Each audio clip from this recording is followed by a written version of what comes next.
Tonight, we will explore one of the most ancient and powerful teachings in all of Buddhism.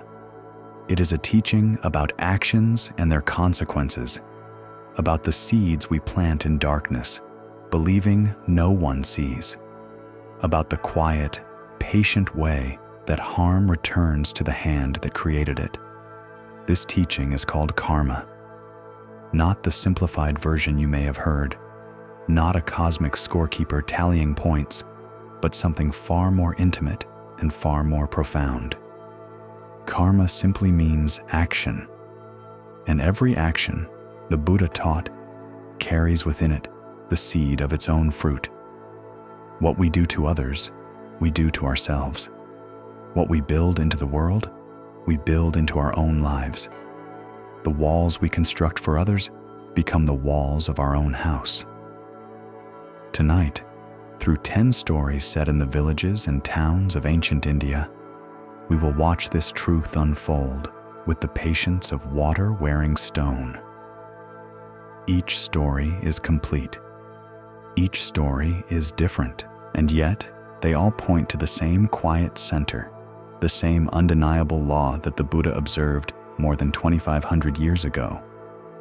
If this path calls to you, if these stories bring you peace and understanding as you drift towards sleep, I invite you to subscribe and join us on future evenings. There is much wisdom yet to explore together, but for now, there is nothing you need to do, nothing to fix, no one you need to become.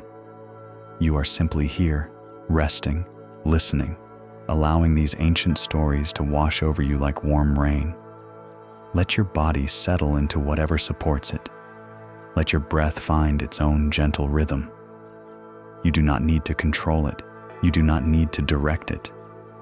Simply notice the air entering, the air leaving, the soft rise and fall of your chest. Let us begin this journey together. Our first story takes us to a small town at the edge of a river where the air smelled of wet clay and wood smoke, and where a woman named Daya made her living crafting terracotta lamps. Daya was known throughout the region for the beauty of her work. Her lamps were elegant things, shaped with graceful curves, their surfaces smooth as river stones, their openings perfectly proportioned to hold a cotton wick and a measure of oil. When lit, they cast a warm golden glow that made every room feel like a temple. People came from neighboring villages to buy her lamps, and Daya's stall in the market was never without customers. She had learned the craft from her mother, who had learned it from her mother before her. 3 generations of steady hands and watchful eyes. 3 generations of knowing exactly how thick to make the walls of a lamp, how long to fire the clay, how to test each piece by holding it to the light and listening to the sound it made when tapped with a fingernail. A good lamp, her mother had told her, sings when you tap it. A weak lamp gives only a dull thud. Daya remembered this. She remembered everything her mother had taught her. But somewhere along the way, she had made a different choice. It began, as such things often do, with a small calculation. Daya noticed that when she made her lamps with thinner walls, she could produce more lamps from the same amount of clay. Thinner walls meant less material. Less material meant more lamps. More lamps meant more coins in her purse at the end of each market day. The calculation was simple. The temptation was quiet and persistent. At first, she thinned the walls only slightly. The lamps still looked beautiful. They still held oil. They still cast their warm golden light across the rooms of her customers. But they cracked sooner. After a few weeks of use, hairline fractures would appear along the base. The oil would seep through, staining whatever surface the lamp sat upon, and eventually, the lamp would break entirely, splitting apart like a dry leaf. Her customers would return. They would buy another lamp, and another, and another.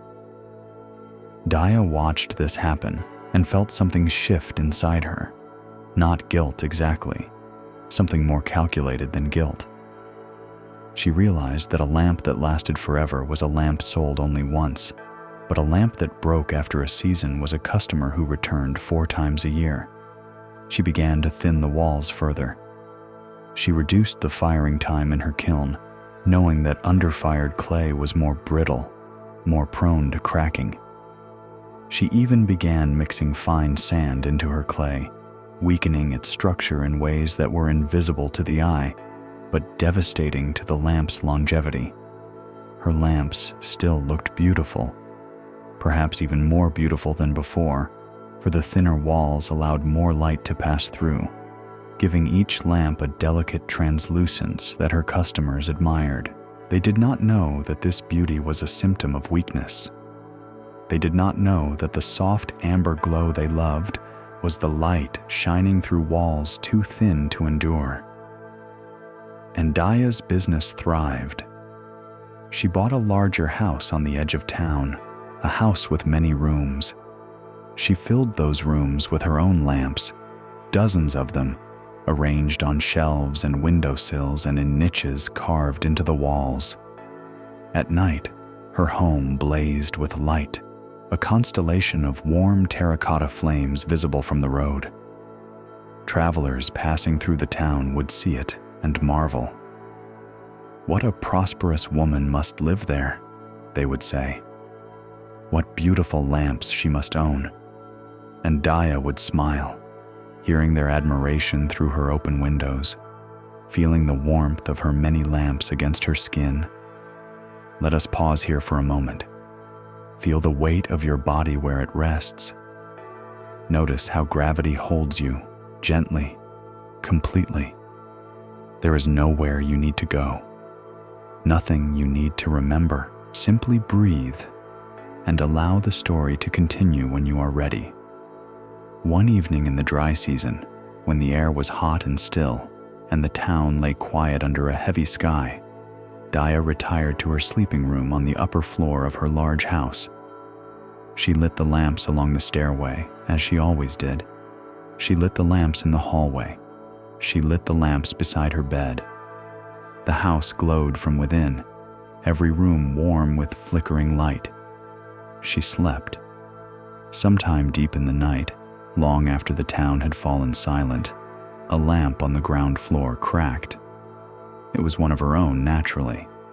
The fracture ran along the base where the wall was thinnest, and oil seeped out, pooling on the wooden shelf where the lamp sat. The flame, fed by the spreading oil, licked at the dry wood. The shelf caught fire. The fire found the wall. The wall, made of old timber and dried plaster, accepted the flame like a greeting. Daya woke to the smell of smoke. She opened her eyes to darkness. The fire had traveled quickly. It had reached the lamps in the hallway and on the stairs, and one by one, they had failed. The heat cracked their thin walls. Their oil fed the flames, and as each lamp broke and burned, the darkness behind the fire grew deeper. The stairway was impassable, a corridor of smoke and heat. The hallway was black. She could not see. She could not breathe. She stumbled through rooms she had lived in for years, but the smoke was so thick and the darkness so complete that the rooms had become foreign to her. She reached for a wall and found only heat. She called out, but there was no one to hear. She lived alone in her large house. She had always lived alone. The neighbors came when they saw the flames leaping from the roof. They formed a chain with buckets of water from the river, but the house was already consumed. They found Daya's body near a window on the upper floor. She had been so close to escape. A few more steps, and she might have reached the air, but the smoke had filled her lungs, and the darkness had confused her path, and the lamps she had built to fail had failed her at the moment she needed light most desperately. In the morning, when the ashes had cooled and the neighbors gathered to speak of what had happened, an old man who had bought many of Daya's lamps over the years stood looking at the ruins. He was quiet for a long time. Then he said something that the town would remember. "She built failure into light," he said, "and darkness claimed her." This story shows us the deepest meaning of karma in action. Daya discovered that the weakness she deliberately placed in her craft became the weakness that destroyed her. Buddhism teaches that our actions are not isolated events that happen and then vanish. They are seeds. They take root. They grow in the soil of our lives, sometimes for a long time, sometimes invisibly, but they always grow, and they always bear fruit. When we deliberately create something harmful, even something as seemingly minor as a lamp that cracks too soon, we are planting a seed in the field of our own future. We cannot control where that seed will bloom or when, but we can be certain that it will bloom.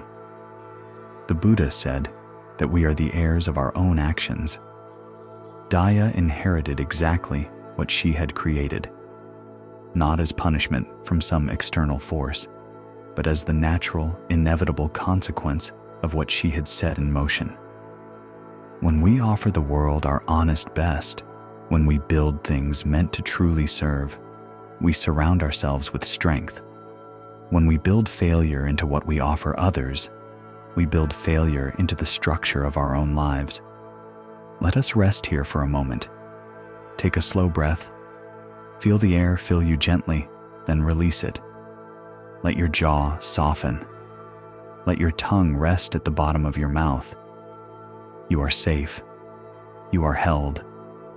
The story continues, and you can simply listen. Our second story takes us upstream along that same river, to a village built on the low banks where the water ran wide and slow during the dry months.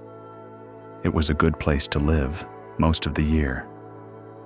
The soil was rich from centuries of flooding. The fish were plentiful. The children played in the shallows while their mothers washed clothes on the flat stones at the water's edge. In this village lived an old man named Ravi, who had been the village elder for more years than most people could remember. His hair was white as egret feathers. His back was curved from decades of bending over rice paddies. His eyes were clouded at the edges, but they saw things that younger eyes missed. He saw the way the water moved. He read the river the way a scholar reads scripture, with attention, with memory, with deep respect for what the text was saying. Every year before the monsoon, Ravi would walk to the riverbank at dawn and study the water. He would note its color. He would measure its height against the stones he had marked decades ago. He would watch the current, looking for the subtle changes in speed and direction that told him what the mountains were doing far upstream, where the rain fell first and hardest. This year, Ravi did not like what he saw. The water was higher than it should have been this early in the season. It carried a brownish tint, the color of earth disturbed far upstream. The current had shifted toward the village bank, cutting into the soft soil in a way that spoke of volume, of pressure, of water looking for somewhere to go. And the rains had not yet truly begun. Ravi walked back to the village center, where the morning cooking fires were sending thin ribbons of smoke into the still air. He found the headman, a young man named Karan, sitting outside his house, eating his morning rice. Karan was new to his position. He had inherited the role when his father stepped down due to illness, and he was eager to prove himself. He was strong, confident, quick to make decisions. The young people of the village admired him. He organized festivals. He settled disputes with swift judgment. He spoke with authority about things he had not yet had time to understand. Ravi approached him carefully.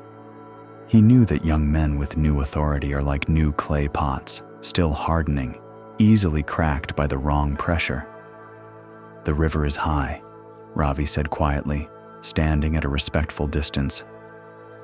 Karen looked up from his rice. "It is always high before the monsoon," he said. "It rises every year." "Yes," Ravi said. But this year it is higher than I have seen at this time. The color tells me there has been heavy rain in the upper mountains already. The current has shifted. I believe we should move the families nearest the bank to higher ground." Karen set down his bowl. He looked at Ravi for a long moment. Then he smiled, not unkindly, but with the particular patience that young people reserve for those they consider past their usefulness. "Old uncle," he said, "you have been warning about floods for as long as anyone can remember. Every year you worry. Every year the water rises and falls, rises and falls. The bank has held for generations. My father never moved anyone, and his father before him." Ravi was quiet. Then he said, "Your father's father moved the entire village in the year of the Great Flood. I was a boy. I remember. The water came at night. Everything on the low bank was taken." Karan shook his head gently. "That was a long time ago. The bank is stronger now. We have reinforced it with stones. The village is secure." "The stones will not hold," Ravi said. "I have seen what the water does to stones." Karen stood. He placed his hand on Ravi's shoulder, a gesture that was meant to be reassuring, but felt to Ravi like the closing of a door. "I appreciate your concern, old uncle, but I am the head man now, and I say the village stays where it is. Moving families creates panic. Panic is more dangerous than water." Ravi looked at the young man's hand on his shoulder. He looked at the confident face, the strong jaw, the eyes that had never seen what a river could do when it decided to reclaim its floodplain. "I have watched this river for 60 years, Ravi said. "It does not care who is headman." Karan's smile faded slightly. Then he recovered it, as young men do, papering over doubt with certainty. "We will be fine," he said. "Go home and rest, old uncle. The monsoon is just another season." Ravi went home, but he did not rest. He sat on his porch and watched the river. He watched it all day. He watched the water creep higher, centimeter by centimeter, like a cat approaching a sleeping bird. Patient, silent, certain. That evening, he walked through the village and spoke to the families who lived closest to the bank. Some listened to him. 2 families quietly gathered their belongings and moved to the temple on higher ground, saying nothing to Karan, simply slipping away with their children and their cooking pots and their rolled sleeping mats. They trusted the old man's eyes more than the young man's confidence, but most stayed. Karen had told them to stay, and Karen was the head man. They trusted authority. They trusted the walls of their homes, the familiar sound of the river outside their doors, the routine of their lives. It is difficult to leave the place where you sleep, even when someone tells you the water is coming. The mind resists. The body resists. We cling to what we know, even when what we know is built on a floodplain. Night fell. The air was warm and heavy, thick with moisture. Thunder rolled in the distance far to the north, where the mountains gathered the clouds. Ravi sat on his porch in the darkness, listening. He could hear the river. It sounded different tonight. It sounded hungry. Let us pause and breathe together. Notice the air against your skin. Notice the gentle rhythm of your own breathing, how it continues without your direction, faithful and steady, like a river following its ancient course. Let your eyes rest. Let your thoughts slow. There is only this moment. There is only this breath. The rain began after midnight. Not the gentle rain of early monsoon, the kind that patters on leaves and fills the air with the smell of wet earth. This was a different rain. This was the rain of the mountains, carried downstream in torrents, swelling every tributary, pressing the river wider, higher, faster. Ravi could hear it even before it reached the village, a low roar from the north, like the breathing of something enormous. He got up from his porch. He walked through the rain toward the bank. In the darkness, he could not see the river, but he could feel it. The ground beneath his feet was soft, saturated. Water was seeping up through the soil itself, as if the earth had given up trying to contain what lay beneath. He turned and ran toward the village center, calling out as loudly as his old lungs would allow. "The water is coming. Move to high ground. The water is coming." Some people woke. Some people listened. Some grabbed their children and ran toward the temple hill, their bare feet splashing through mud that was already ankle deep. But the river did not wait for everyone to wake. It came in the darkness, a wall of water that broke over the low bank like a hand sweeping objects from a table. It took the houses closest to the river first. The walls dissolved, the roofs collapsed, the possessions of lifetimes tumbled and rolled in black water, meaningless, weightless, already gone. The sound was like nothing Karan had ever heard. He woke to it, the roar of water, and the screaming of people and the groaning of wood, and the silence that followed when a voice that had been calling out suddenly stopped. He leaped from his bed and found water already at his knees. He waded to his door and looked out into absolute chaos. "Where is my mother?" he said. "Where is my father?" His parents lived in the house next to his, closer to the bank. It was one of the first houses the water had taken. By the time Karan reached the place where their house had stood, there was nothing but current. The house was gone. The walls were gone. His parents were gone.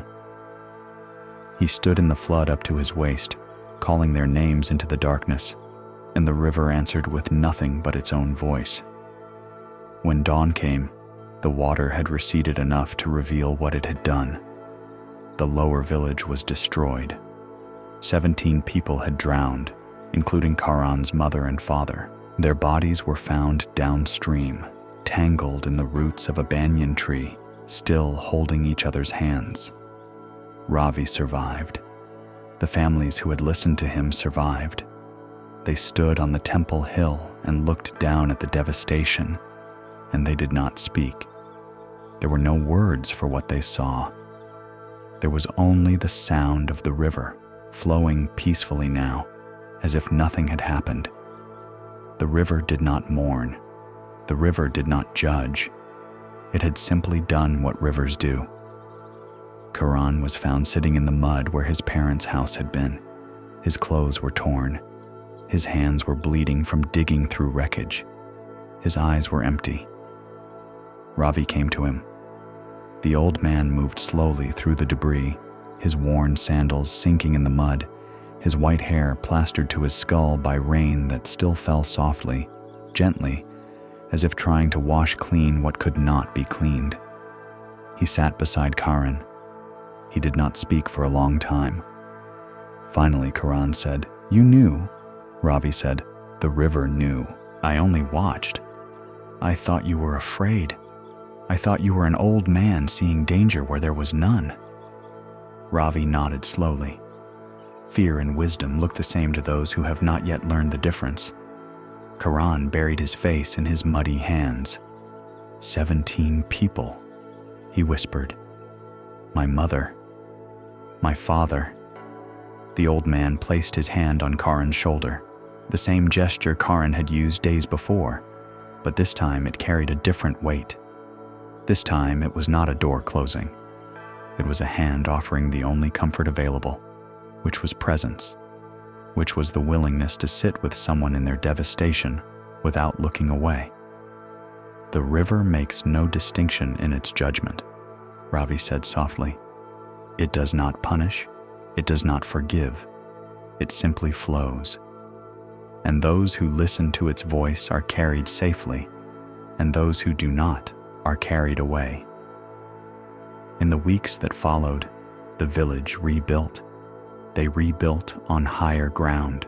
Karan worked alongside everyone else, carrying stones, mixing plaster, lifting beams into place. He did not speak of his authority. He did not make decisions without first asking those who had knowledge he lacked. When the new wells were dug, he consulted the oldest farmers about where water could be found.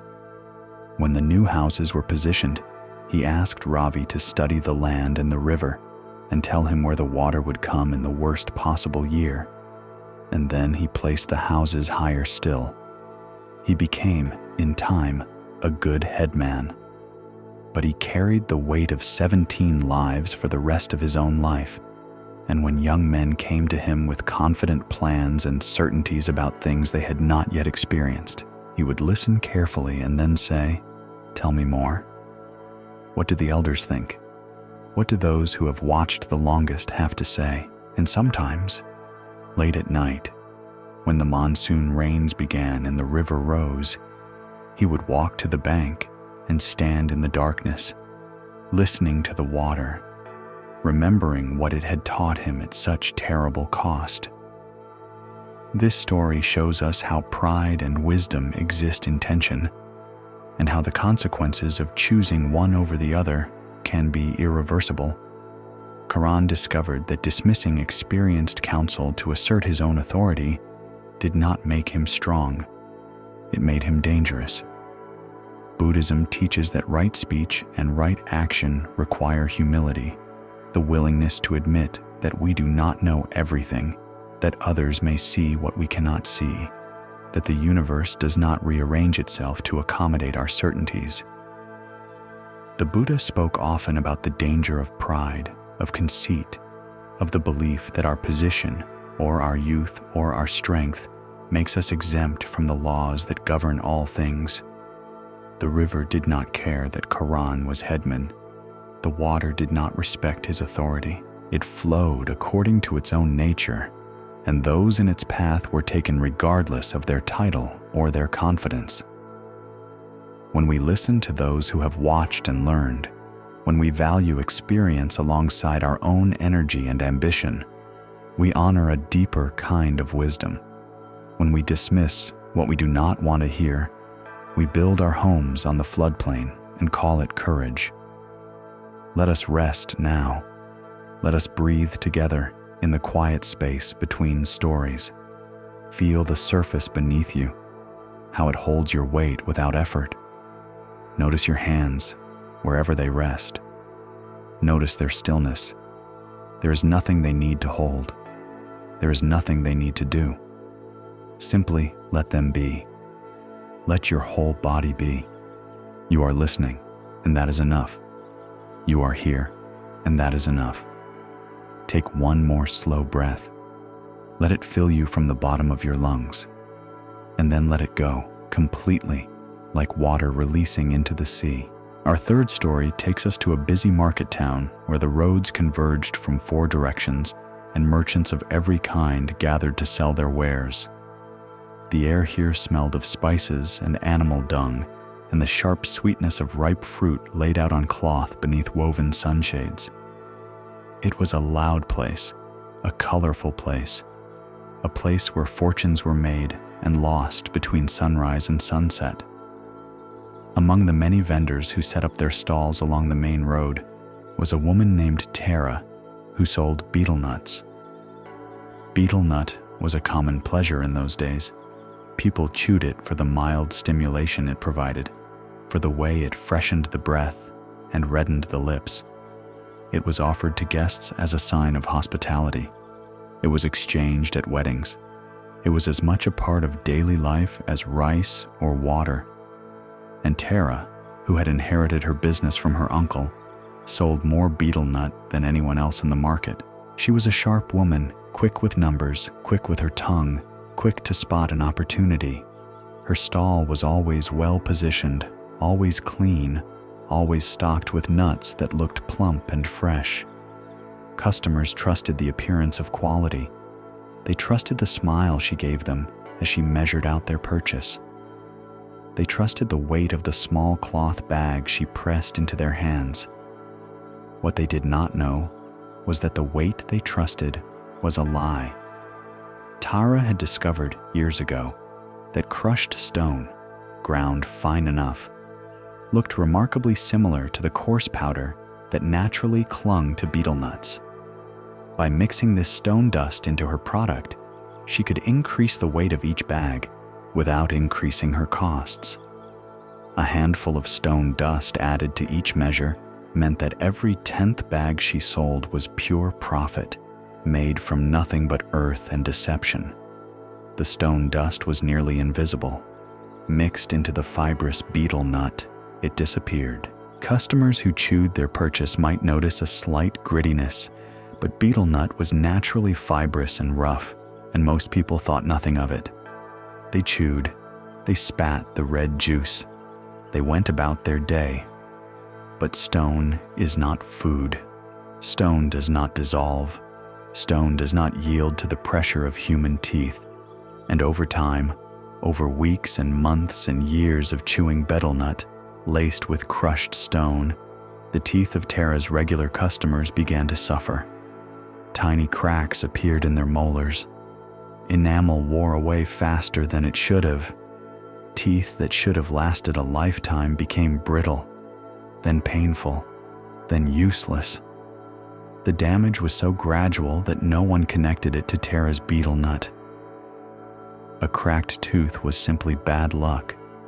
A lost molar was simply age. The physicians who treated these ailments prescribed rinses and poultices, and sometimes extracted the ruined teeth entirely, and none of them thought to examine what their patients were chewing. Tara knew. She knew exactly what the stone was doing. She had heard the complaints, had seen the gap-toothed smiles of her most loyal customers. But she had separated herself from this knowledge the way a wall separates two rooms. She lived in the room of profit. The room of consequences belonged to someone else. Years passed. Tara's business grew.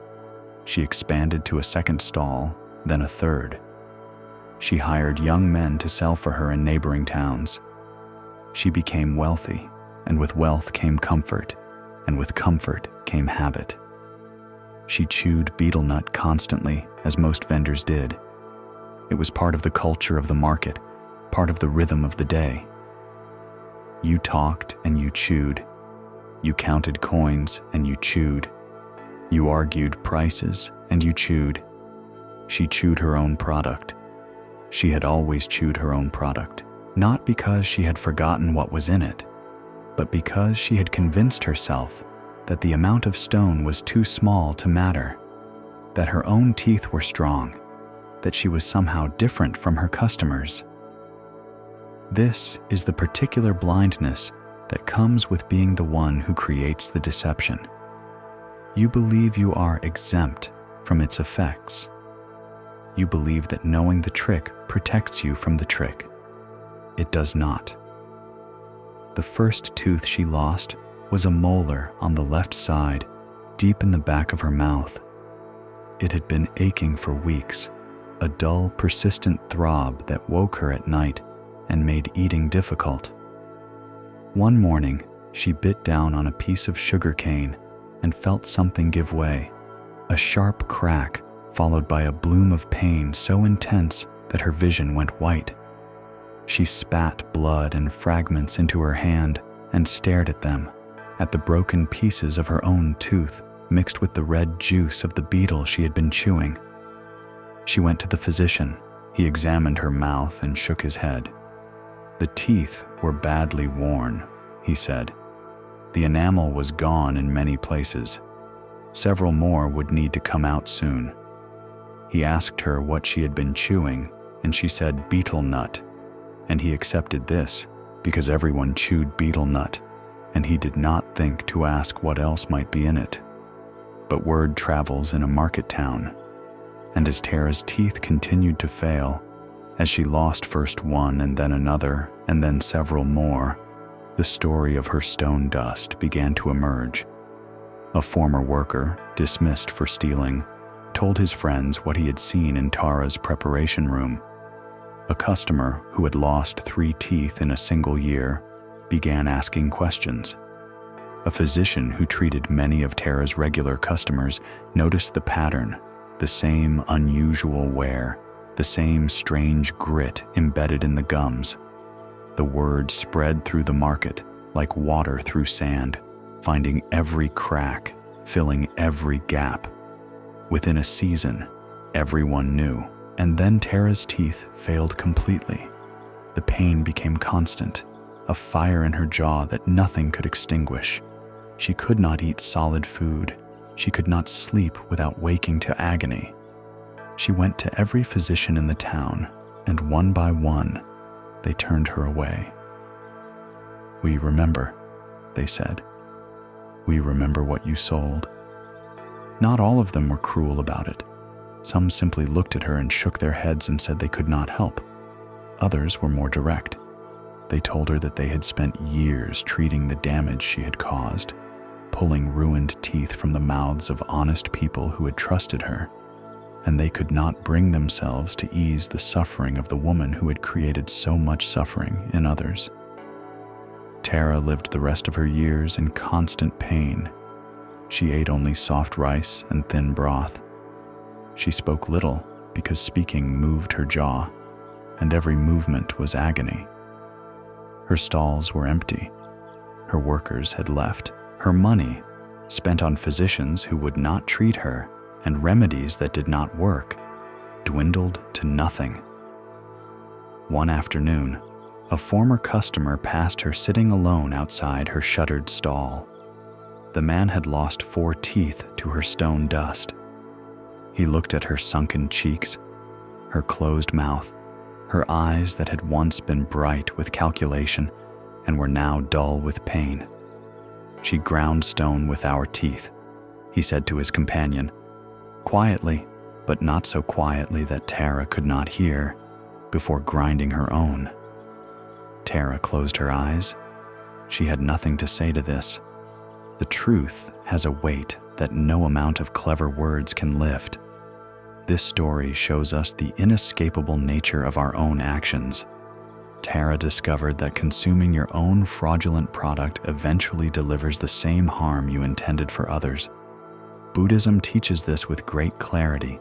The Dhammapada, one of the most ancient Buddhist texts, says that harm done to others follows the doer like the wheel of a cart, follows the hoof of the ox that pulls it. You cannot outrun it. You cannot outsmart it. You cannot be exempt from it, no matter how well you understand the mechanism of the deception. Tara knew what the stone did. She had watched it destroy the teeth of others for years. But she believed that her knowledge of the trick somehow protected her from the trick's consequences. This is a profound misunderstanding of how karma works. Karma does not care about your intentions or your awareness. It responds to actions. What you put into the world comes back to you, not because the universe is watching and judging, but because you are part of the world. You breathe the air you pollute. You drink the water you poison. You chew the betel nut you adulterate. When we offer honesty to the world, honesty returns to us. When we offer deception, deception returns. Not always in the same form, not always on our schedule, but always. The wheel turns, the fruit ripens, the tooth cracks. Let us pause here, gently, softly. Let these stories settle into the quiet places of your mind. You do not need to hold them tightly. You do not need to analyze or remember. Simply let them rest, like leaves floating on still water. They will find their way to wherever they are needed. Notice your breathing. It has been with you this whole time, faithful and steady, asking nothing of you. Let it continue. Let it carry you. Feel the warmth of your own body, the heaviness of your limbs, the gentle pull of sleep at the edges of your awareness. There is more to explore, more stories, more teachings, more quiet wisdom waiting in the darkness like lamps that will not fail. But for now, in this moment, simply rest. Simply be here. The stories will continue, and you can listen or drift, listen or sleep, and either way, the teachings will find you. They always do. Our fourth story takes us away from the market towns and rivers, inland and upward, into the foothills where the air was cooler and the trees grew tall and close together. Here, where mist clung to the valleys in the early morning, and the sound of birdsong filled the hours between dawn and the first heat of day, there lived a man named Sanjay who worked as a woodcutter. Sanjay was not a complicated man.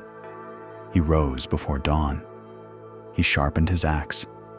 He walked into the forest and cut the wood that the village needed for cooking fires and building.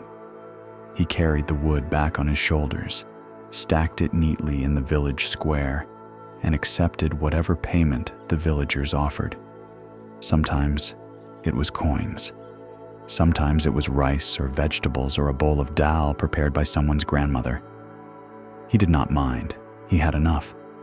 His needs were simple. His body was strong. His axe was sharp. And the forest, vast and generous, provided everything. But Sanjay had a neighbor, a man named Vikram. Vikram was also a woodcutter, though he would not have described himself that way. Vikram saw himself as something more, something better, something destined for a life that did not involve carrying timber on his back. He had been born in a larger town and had come to the village only because of debts that made it unwise for him to remain where he was known. He resented the work. He resented the village. He resented the quiet contentment of people like Sanjay, who seemed perfectly satisfied with a life that Vikram considered beneath him. What bothered Vikram most was not Sanjay's skill with the axe or his strength or even his steady stream of customers. What bothered Vikram was Sanjay's reputation. The villagers trusted Sanjay completely. When they needed wood for a wedding pavilion, they asked Sanjay. When they needed timber for a new roof beam, they asked Sanjay. When the monastery on the hill needed firewood for the winter, the monks came to Sanjay, always Sanjay, and Vikram, who cut just as much wood and carried it just as far, was always the second choice, the one people came to when Sanjay was busy or away. Vikram could not understand this. He studied the difference between them and found nothing that explained it. They used the same tools. They cut from the same forest. Their wood was the same. And yet the village chose Sanjay. Every time. Without hesitation. What Vikram did not understand, because he had never thought to look for it, was that Sanjay chose his trees with care.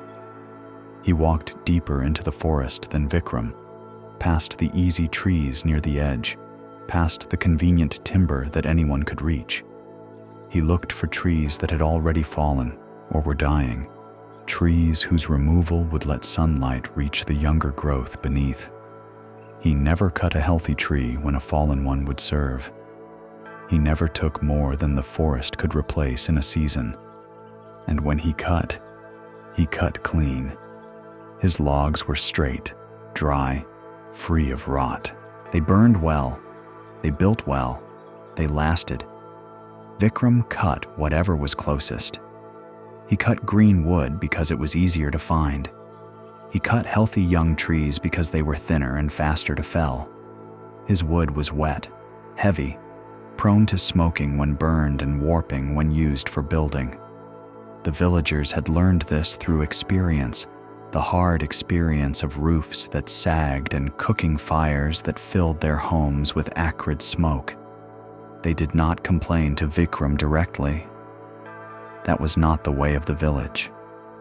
They simply stopped coming to him. They went to Sanjay instead. And so Vikram's resentment grew, the way resentment always grows, slowly and in darkness, feeding on itself, becoming harder and more bitter with each passing season. One afternoon, Vikram was sitting outside his house, watching Sanjay return from the forest with a load of timber balanced perfectly across his broad shoulders. Sanjay was whistling. He was always whistling. Some simple melody that had no beginning and no end, just a quiet thread of music that accompanied him through his days like a companion. Vikram watched him pass and felt something tighten in his chest. Not anger exactly. Something older and colder than anger. Envy. The particular kind of envy that does not want what the other person has, but simply wants the other person not to have it. That night, Vikram made a decision. If the village would not choose him over Sanjay, then he would remove Sanjay from the choice. He began with rumors. Small ones at first, dropped into conversations the way a fisherman drops bait into still water. He mentioned to the tea seller that he had seen Sanjay cutting trees in the protected grove near the monastery, the grove that the monks had declared sacred. He mentioned to the farmer's wife that Sanjay had been seen arguing with a merchant on the road, his voice raised, his manner threatening. He mentioned to the village headman that Sanjay had been taking more than his share from the forest, cutting without care, leaving the hillside bare and vulnerable to erosion. None of this was true. All of it was specific enough to seem true. Rumors are strange things. They move through a community the way water moves through cloth, finding every thread, following every fiber, spreading in directions you cannot predict or control. A rumor does not need to be believed by everyone. It only needs to be repeated by a few. And once repeated, it takes on weight. It takes on substance. It becomes a thing that people have heard. And a thing that people have heard begins to feel like a thing that people know. Within weeks, the atmosphere in the village had shifted. People still came to Sanjay for wood, but they came with something different in their eyes. A hesitation, a question. They looked at his timber and wondered if it came from the sacred grove. They looked at his calm face and wondered what anger lay behind it. They heard his whistling and wondered if it was the sound of a man with nothing to hide, or the sound of a man who had learned to hide everything. Sanjay noticed the change. He could not have missed it. The village was small, and the people who had once greeted him with warmth now greeted him with caution. Orders that had been promised were quietly canceled. The monks from the monastery, who had always reserved their winter firewood with Sanjay months in advance, sent word that they would make other arrangements this year. Sanjay did not know why. He went about his work. He rose before dawn. He sharpened his axe. He walked into the forest and cut the wood that needed cutting. He carried it back and stacked it neatly. But the stack grew higher because fewer people came to take it, and the evenings grew quieter because fewer neighbors stopped to talk. One morning, he went to the tea seller and asked, simply and directly, if something was wrong. The tea seller, a gentleman named Gopal who had known Sanjay since childhood, looked uncomfortable. He wiped the rim of a cup that was already clean. He looked at the ground. Then he told Sanjay what people were saying. Sanjay listened. His face did not change. His hands, wrapped around a cup of tea that was growing cold, did not tremble. He listened to every word, and when Gopal had finished, Sanjay sat in silence for a long time. "Who is saying these things?" he asked. Gopal shook his head. "It is hard to trace a river back to its source," he said. "By the time you hear the water, it has already come from many places." Sanjay nodded. He finished his tea. He thanked Gopal and walked home. He did nothing. He did not confront anyone. He did not defend himself. He did not seek out the source of the rumors. He simply continued to work. He continued to cut clean wood from fallen trees. He continued to stack it neatly. He continued to whistle his simple melody as he walked through the forest in the early morning mist. Let us pause here and breathe. Feel the gentleness of this moment. Feel how the air moves in and out of you without effort, without thought. You are like Sanjay in the forest, simply present, simply moving through the world with quiet attention. Let your body settle deeper. Let your thoughts slow, the way a river slows when it reaches a wide, still pool. There is no hurry. There is nowhere to go. Weeks passed, and then the monsoon came, and with the monsoon came the truth. The rains were heavy that year, heavier than anyone expected. The hillside above the village, which had always been stable, began to shift. The soil, loosened by the cutting of young trees, trees that should have been left to grow, trees whose roots held the earth in place, began to slide, not all at once, slowly at first. A crack appeared in the path above the village, then the crack widened. Then, one night, the hillside gave way entirely. The mudslide came down the slope like a slow brown river, thick and heavy, carrying rocks and broken trees and earth that smelled of rot. It buried the path. It buried a section of the road. It came within arm's reach of the outermost houses of the village and stopped, held back by the roots of the older trees that Sanjay had always left standing. In the morning, the villagers gathered to look at the damage. They saw the broken stumps of young trees on the hillside, cut close to the ground, cut carelessly, cut by someone who did not walk deep into the forest for fallen timber, but took whatever was closest and easiest. They saw the raw, exposed earth where roots had been torn away. They saw the path of destruction, and they understood. The headman walked up the hillside and examined the stumps. He knew wood. Everyone in the village knew wood, and these stumps told a clear story. The cuts were rough, uneven, made by someone in a hurry. They were not Sanjay's cuts. Sanjay's cuts were clean and precise, made with care, made with the kind of attention that comes from respecting what you are cutting. These cuts belonged to someone who saw trees, not as living things, but as obstacles between himself and profit. The headman looked at the stumps.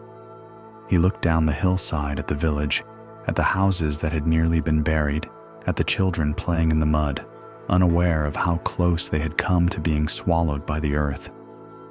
And then he looked at Vikram's house, which sat at the edge of the village, closest to the easy timber at the forest's edge. What followed was not dramatic. There was no public accusation, no trial, no punishment in the way that stories sometimes deliver. The headman simply visited Vikram and told him, quietly, that his wood-cutting privileges were revoked, that the village no longer required his services, that it might be best if he found work elsewhere. Vikram protested. He denied. He blamed Sanjay, as he had been blaming Sanjay for months, but his words fell on ground that would no longer accept them. The villagers had seen the stumps, they had seen the mudslide, and they had noticed, with the particular clarity that comes after deception is revealed, that all the things they had heard about Sanjay had come from the direction of Vikram's house. Vikram left the village. He went back down to the lowlands, back to the world of debts and complications he had fled. The village did not speak of him much after that. He became a cautionary silence, a name people did not mention, a gap in the village's memory that was filled, gradually, with the simple act of forgetting. And Sanjay continued to cut wood. He rose before dawn. He sharpened his axe. He walked into the forest. He whistled his simple melody, and the village, quieter now, perhaps a little ashamed, returned to him one by one, with their orders for firewood and their requests for roof beams and their quiet apologies offered in the form of extra coins or a bowl of dal left on his doorstep in the early morning. He accepted all of it without comment. He did not gloat. He did not remind anyone of what had been said about him. He simply worked, and his work spoke for him, as it always had. This story shows us that false speech, what Buddhism calls wrong speech, creates consequences that eventually turn back upon the speaker.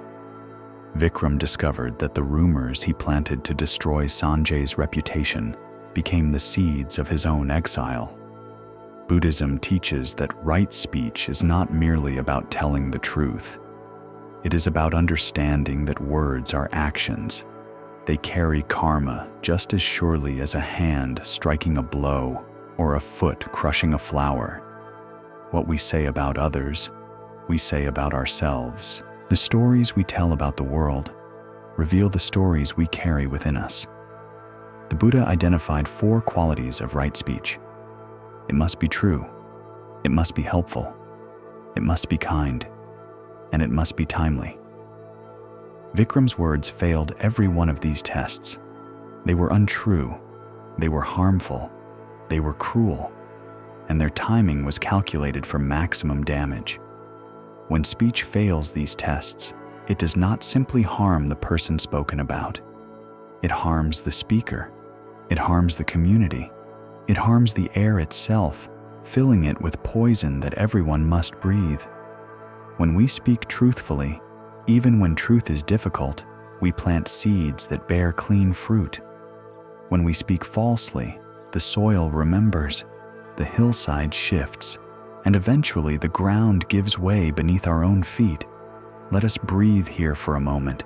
Let the story settle like dust after rain. Feel your body, heavy and warm. Feel the quiet inside you growing, expanding, filling the spaces between thoughts, like water, filling a valley. You are safe here. You are held. And the stories continue, gentle and steady, like a river that knows its way. Our 5th story brings us to a monastery, a place of stone walls and swept courtyards, set high on a ridge where the wind blew constantly and the sky seemed close enough to touch. It was not a wealthy monastery. The buildings were simple, the food plain, the robes of the monks patched and faded by years of washing. But it was a place of great discipline, a place where the routines of meditation and study and work had been maintained unbroken for generations. Among the monks who lived in this place was a young man named Ananda. He had come to the monastery at the age of 12, brought by his parents, who could not afford to feed all their children and who believed that a life of contemplation was better than a life of hunger. Ananda had accepted this without complaint. He had shaved his head and put on the robes and learned to sit in meditation and to chant the sutras and to sweep the courtyard each morning before the bell rang for the first meal. He was a good monk. Everyone said so. He sat straighter than anyone else in meditation. He chanted more clearly. He swept more thoroughly. His robes were always properly arranged. His bowl was always clean. When the abbot gave teachings, Ananda listened with such intense attention that it seemed he was absorbing the words through his skin. But there was something beneath this discipline that no one saw, something that Ananda himself had not fully recognized, though it had been growing in him for years, quiet and persistent, like a root pushing through stone. Ananda was keeping score. Every act of discipline was noted in an internal ledger. Every hour of meditation was counted, every sutra memorized, every rule followed, every temptation resisted. All of it was carefully cataloged in a private accounting that Ananda maintained with the same precision he brought to everything else. He knew exactly how many days he had sat in meditation without moving. He knew how many texts he had memorized. He knew how many years he had been at the monastery without a single infraction of the rules. And he measured these accomplishments against those of his fellow monks. Not openly. Never openly. Ananda was too disciplined for that. But silently, in the privacy of his own mind, he ranked himself. He noted when Brother Kavi fell asleep during meditation. He noticed when Brother Sunil ate more than his share of rice. He observed when Brother Deepak forgot a passage of scripture.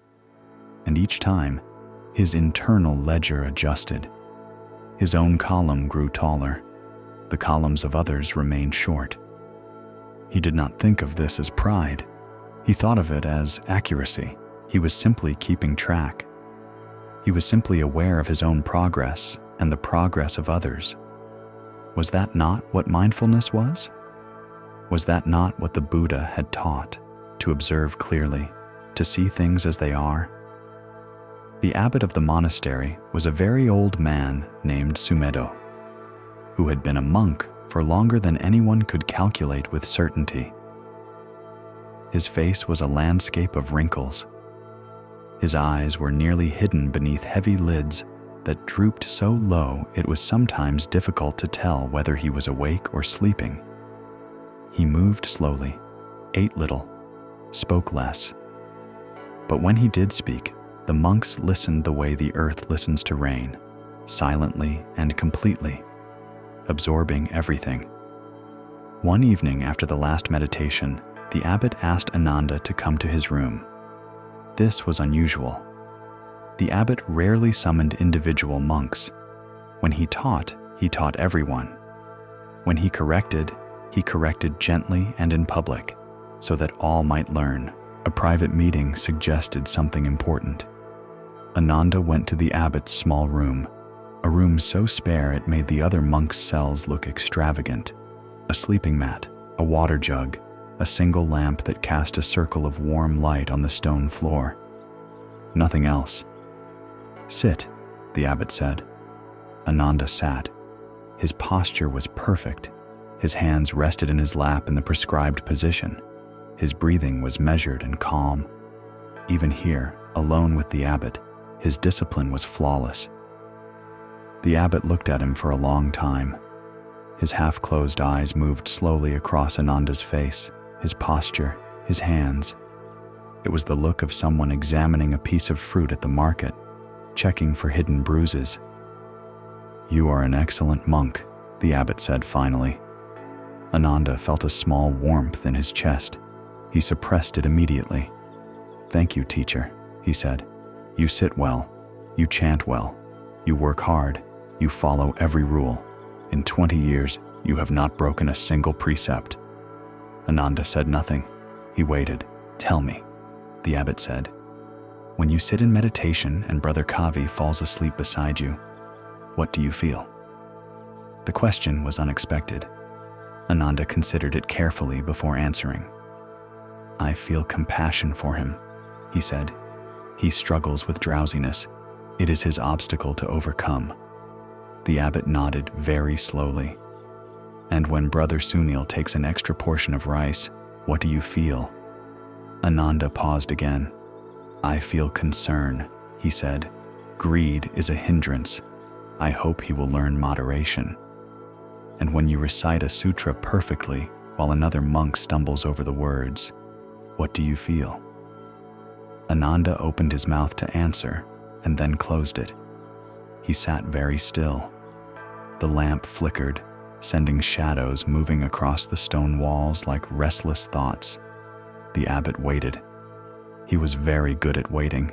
He had been waiting for most of his life. "I feel," Ananda began. He stopped. He tried again. "I notice," he said. "I notice the difference." The abbot leaned forward slightly. "Yes, you notice. And what does the noticing feel like?" Ananda was quiet for a very long time. The lamp burned down slightly. The shadows shifted. Somewhere outside, a nightbird called once and then was silent.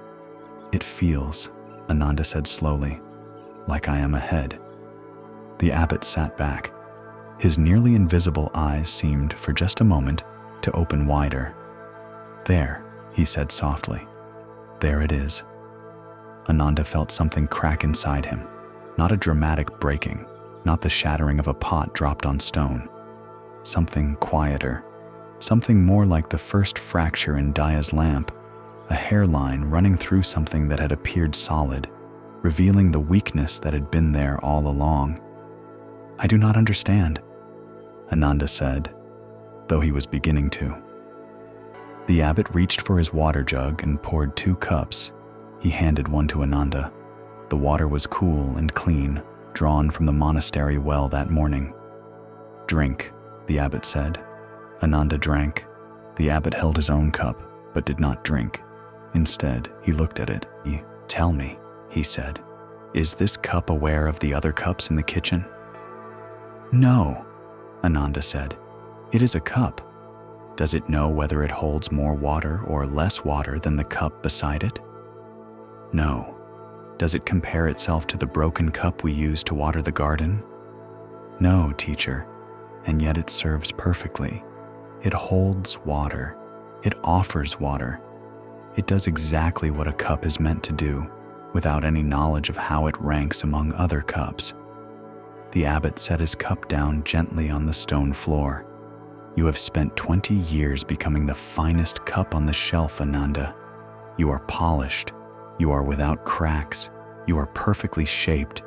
But you have spent so much time measuring yourself against the other cups that you have forgotten what a cup is for." Ananda stared at the cup on the floor. The lamplight caught the water's surface, and for a moment he could see the flame reflected there, small and trembling and perfect. "What is a cup for?" he whispered. The abbot smiled. It was the first time Ananda had seen him smile in years. It changed his face entirely, turning the landscape of wrinkles into something warm and alive and unexpectedly beautiful. "A cup is for emptying," the abbot said. Ananda sat with this. He sat with it the way he sat with everything, with perfect posture and measured breath. But something was different now. The stillness in his body was no longer the stillness of discipline. It was the stillness of someone who has been walking in the wrong direction and has just realized it. The stillness of standing at a crossroads, looking back at the long road already traveled, seeing it clearly for the first time. "All my practice," Ananda said slowly. "All my years of meditation, my memorization, my discipline. Yes," the abbot said gently, "it was for me. All of it was for me. I was not practicing to awaken. I was practicing to win." The abbot said nothing. He did not need to. The truth, once spoken aloud, fills a room the way lamplight fills a room. It reaches every corner. It leaves nothing hidden. Ananda looked at his hands resting in his lap, those hands that had been so perfectly positioned, so precisely placed according to the prescribed form. He saw them differently now. He saw them as hands that had been holding something tightly for 20 years, gripping an invisible trophy, clenching around an achievement that no one had awarded him and no one could see. He opened his hands. He turned his palms upward. He let them rest on his knees, open and empty, and he felt something release in his chest, something that had been wound tight for so long that he had forgotten it was there. The way you forget the sound of a river when you live beside it. The way you forget the weight of a stone in your pocket when you have carried it for years. "What do I do now?" Ananda asked. The abbot picked up his cup and drank the water. He drank it slowly, with evident pleasure, the way a man drinks water who has carried it a long distance and is genuinely thirsty.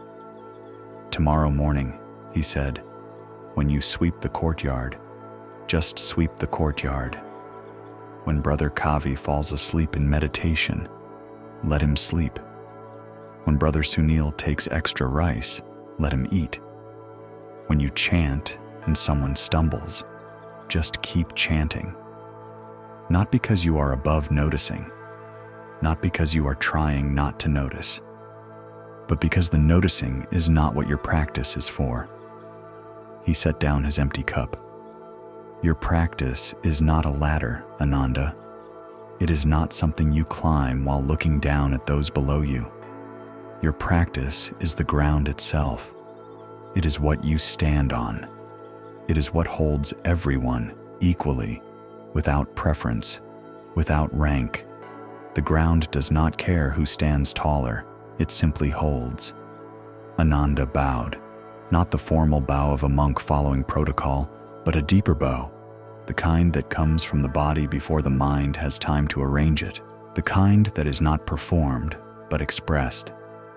He touched his forehead to the stone floor and felt its coolness against his skin, and for the first time in 20 years, he was not counting.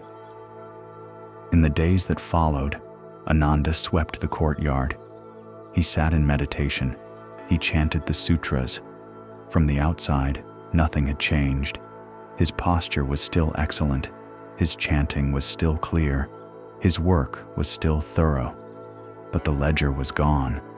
The invisible columns had been erased. When Brother Kavi dozed during the evening meditation, Ananda felt something he had never felt before. Not the sharp awareness of another's failure, not the quiet satisfaction of his own superiority, but a simple tenderness. Kavi was tired. Kavi worked hard in the kitchen. Kavi's body needed rest. That was all. There was nothing to measure.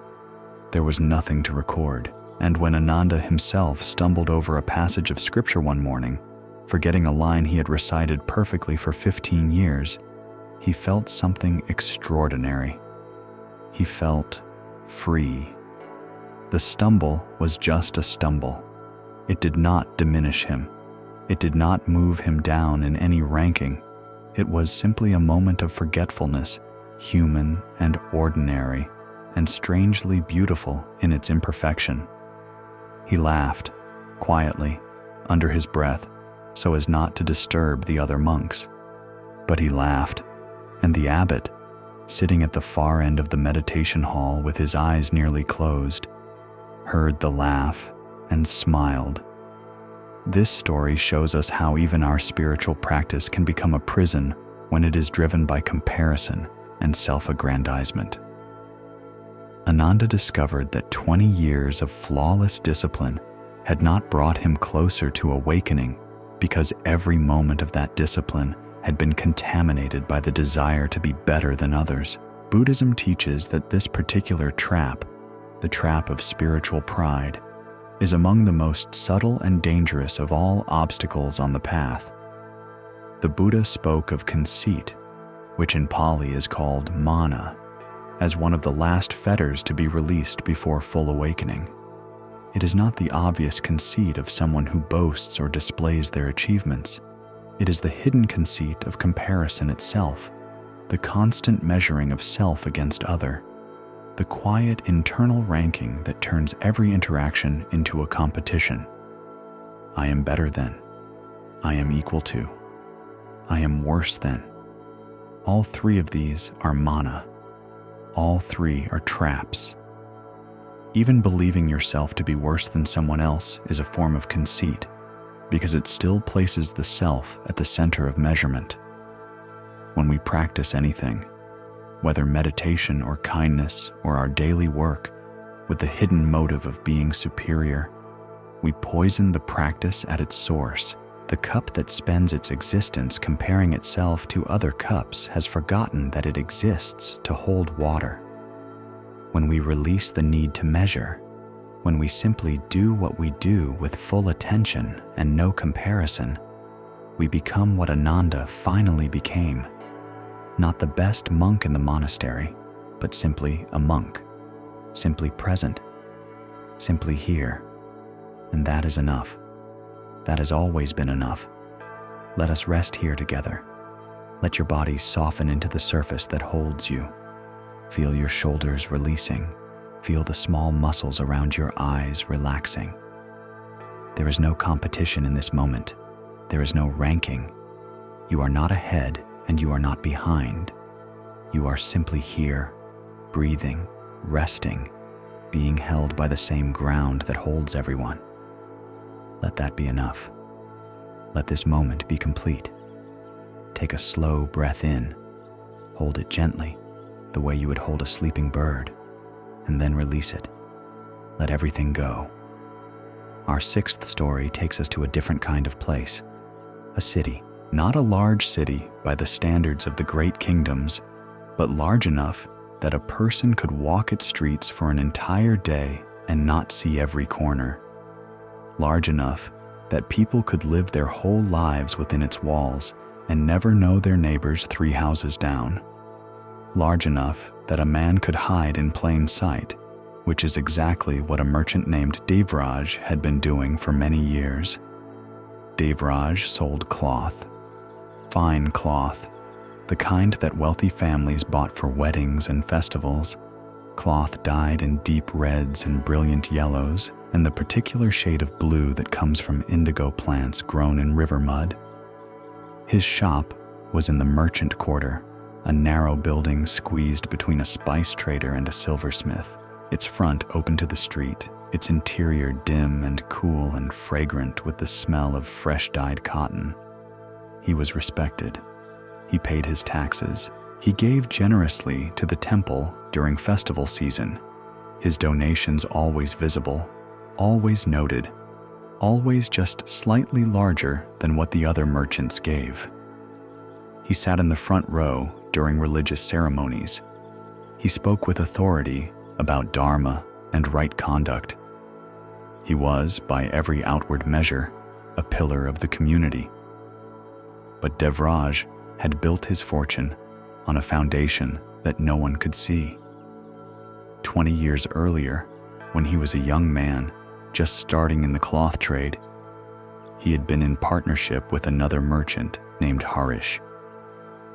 They had been friends since childhood, had grown up in the same street, had played the same games, had shared the same dreams of one day owning their own shop. When they were old enough, they pooled their savings, everything they had, every coin earned from years of working in other men's shops, and they bought their first shipment of cloth together.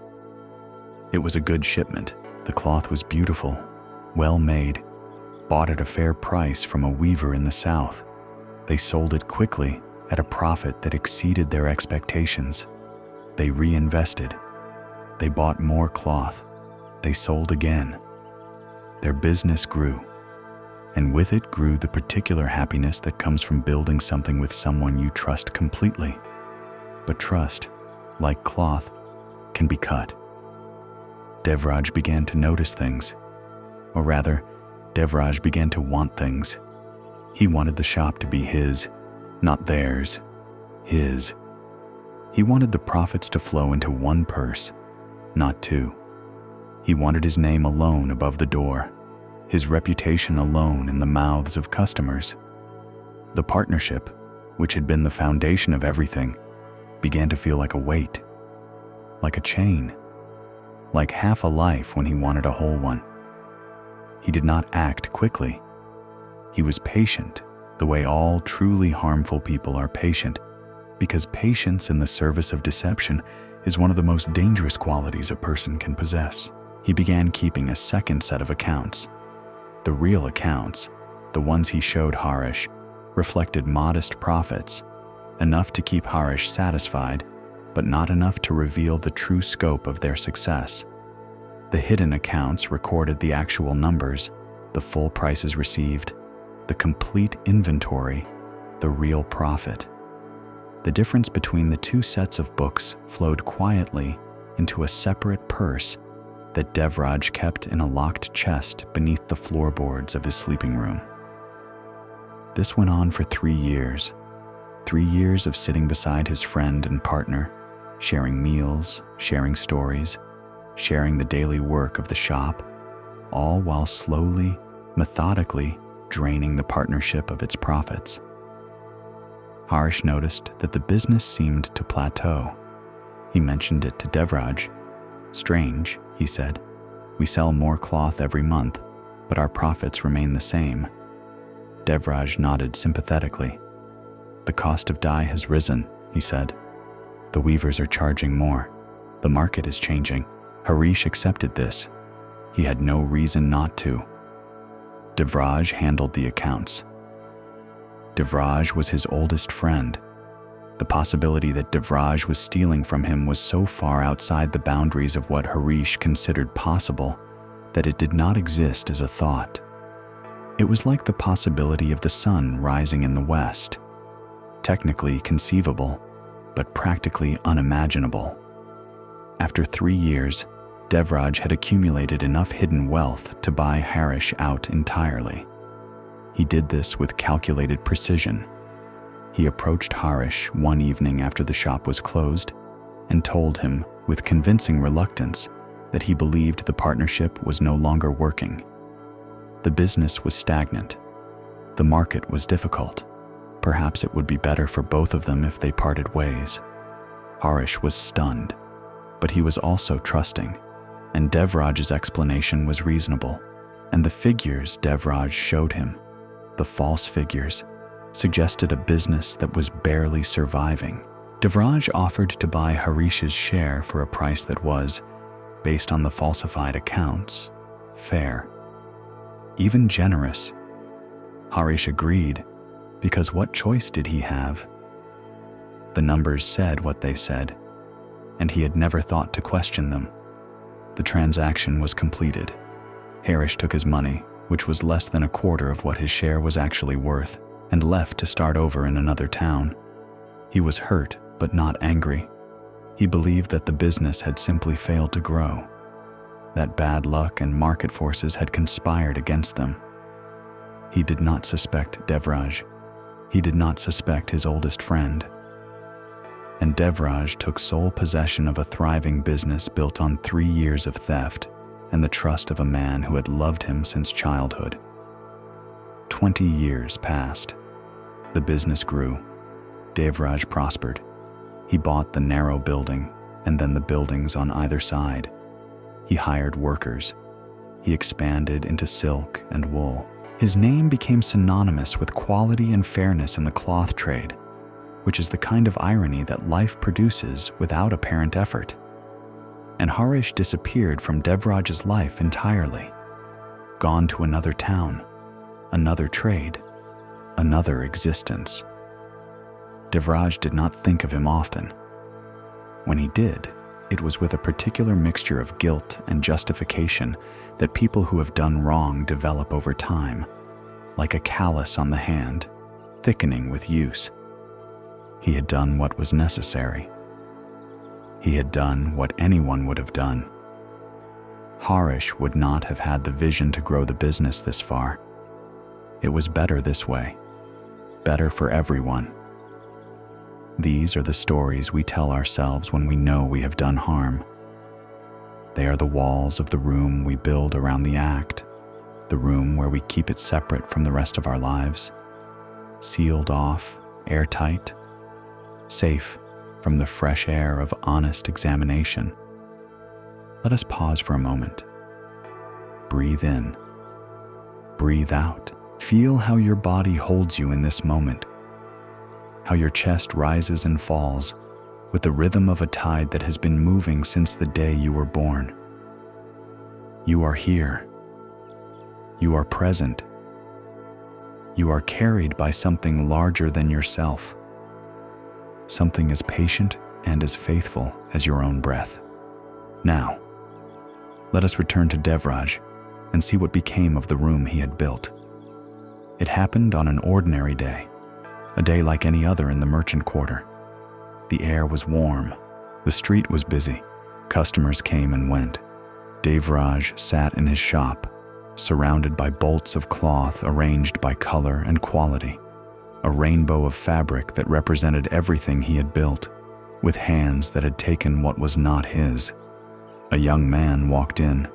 He was perhaps 25, well-dressed but not wealthy, with the particular bearing of someone who has worked for everything he has.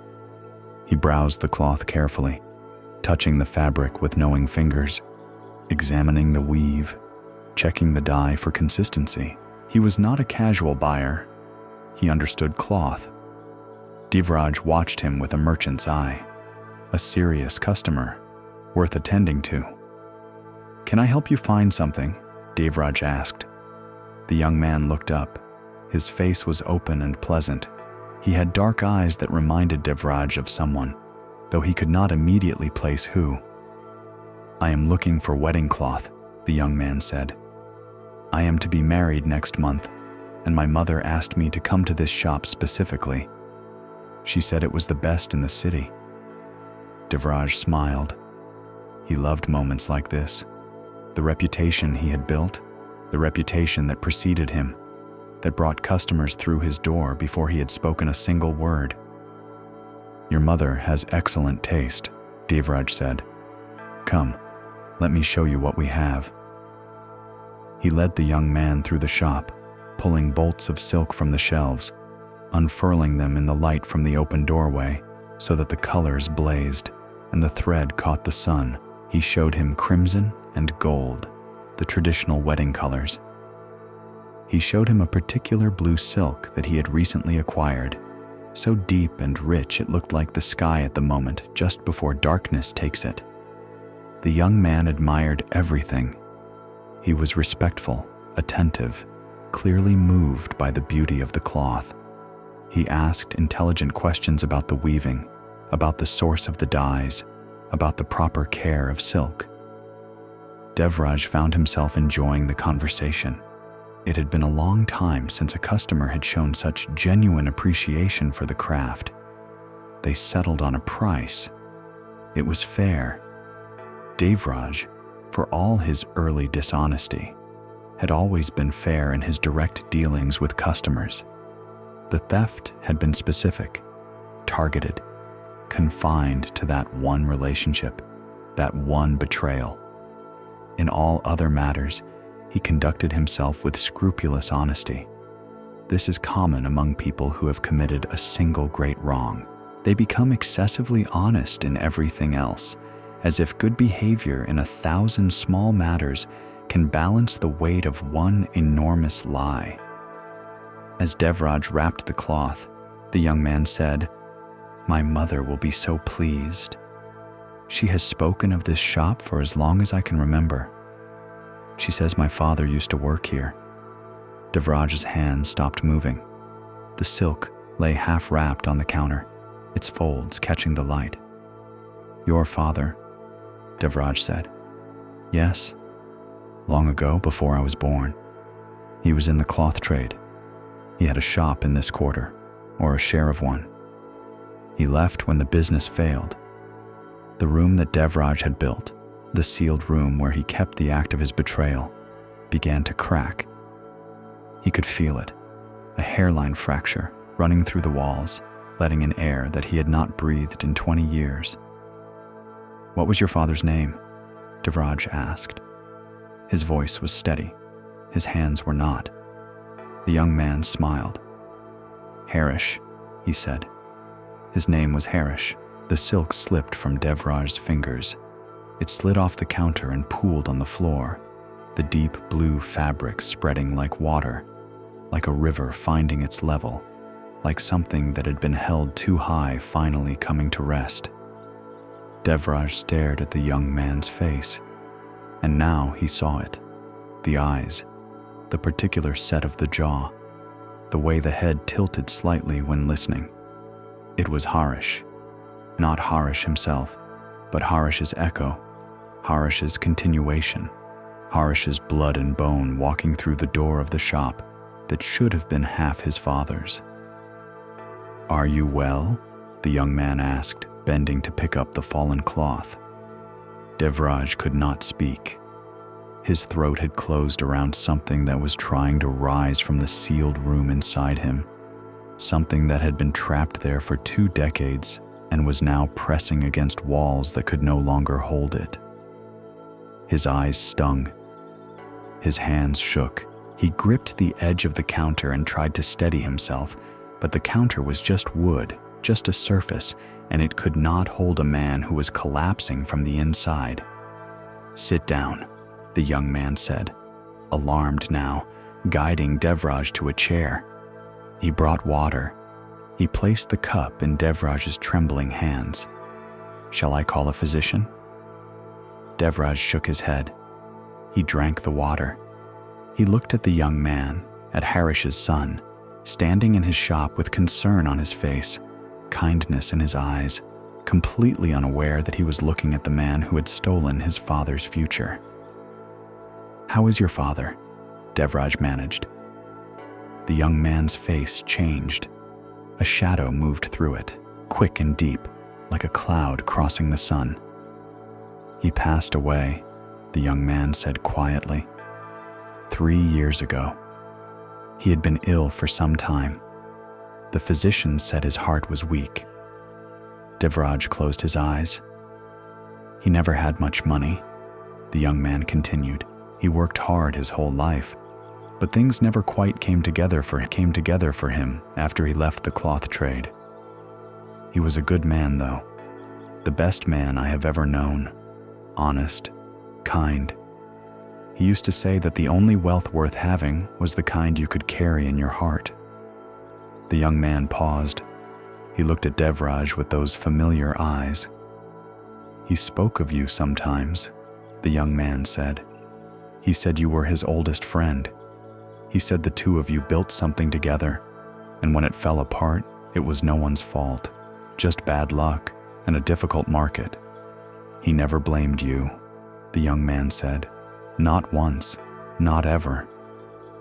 Devraj sat in his chair in his shop, surrounded by fine cloth worth a small fortune, cloth that existed because of money stolen from a man who had died poor with a weak heart and no bitterness, and he felt the full weight of every coin he had taken, every false number he had written, every lie he had told to the face of the man who had trusted him most completely.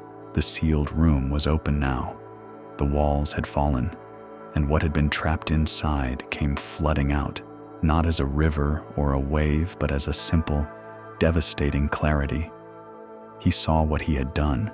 He saw it without the stories he had told himself, without the justifications, without the walls. He saw it as it was. A man had trusted him, and he had stolen from that man, and that man had lived his life in diminished circumstances because of that theft, and that man had died, and that man had never blamed him. The young man was watching him with gentle confusion. "I knew your father," Devraj said. His voice was barely audible. "I knew him very well." He looked at the cloth on the counter, the wedding cloth, the beautiful silk that this young man had come to buy with money he had earned honestly, the way his father had earned everything honestly. "Take the cloth," Devraj said. "There is no charge." The young man shook his head. "I cannot accept that. I came to pay." Devraj looked at him. "Please," he said, "it is not a gift. It is a debt, a very old debt, and it is not nearly enough to repay it." The young man did not understand. He could not have understood. But something in Devraj's face, something broken and raw and desperately honest, made him accept the cloth without further argument. He thanked Devraj. He wished him good health. He walked out of the shop and into the bright street, carrying his father's stolen inheritance wrapped in silk, and he did not look back. Devraj sat alone in his shop for the rest of the day. He did not open for business. He did not eat. He sat with the doors open and the light moving across the bolts of cloth as the sun traveled its arc, and he sat with what he had done, fully, without escape, without the sealed room, without the stories. In the weeks that followed, Devraj began to search for Harish's family. He found them, the widow and 3 children, living in modest circumstances in a town half a day's journey away. He began sending money, not openly, not with his name attached. He sent it through intermediaries, anonymously, regularly, amounts that would make a real difference without being so large as to seem suspicious.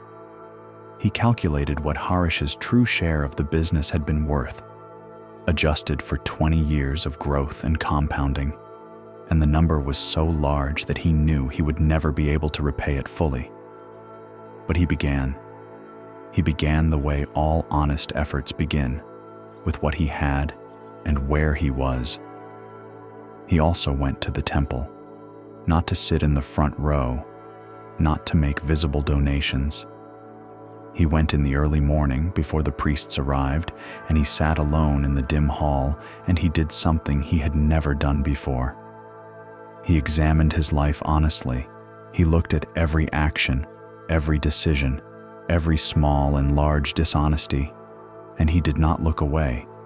He did not build walls around what he saw. He simply looked. It was the most painful thing he had ever done, and it was the most necessary. This story shows us that karma is not only about the consequences that come to us from outside. The deepest karma is internal. Devraj discovered that the room he had built around his betrayal did not protect him from its consequences. It simply delayed them, and in the delaying, it made them more devastating when they finally arrived. Buddhism teaches that unacknowledged harmful actions do not disappear.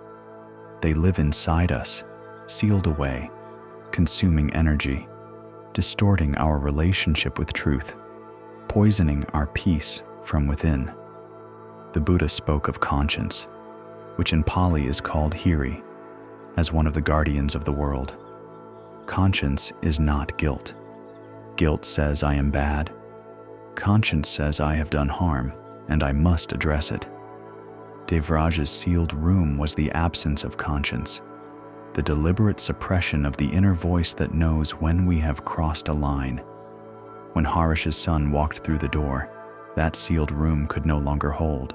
The truth, patient as water, found its way through the cracks. When we harm others and hide from that harm, we carry the weight of the hiding as well as the weight of the act. When we turn and face what we have done, when we open the sealed rooms and let light enter, the weight does not disappear. But we can finally begin to set it down.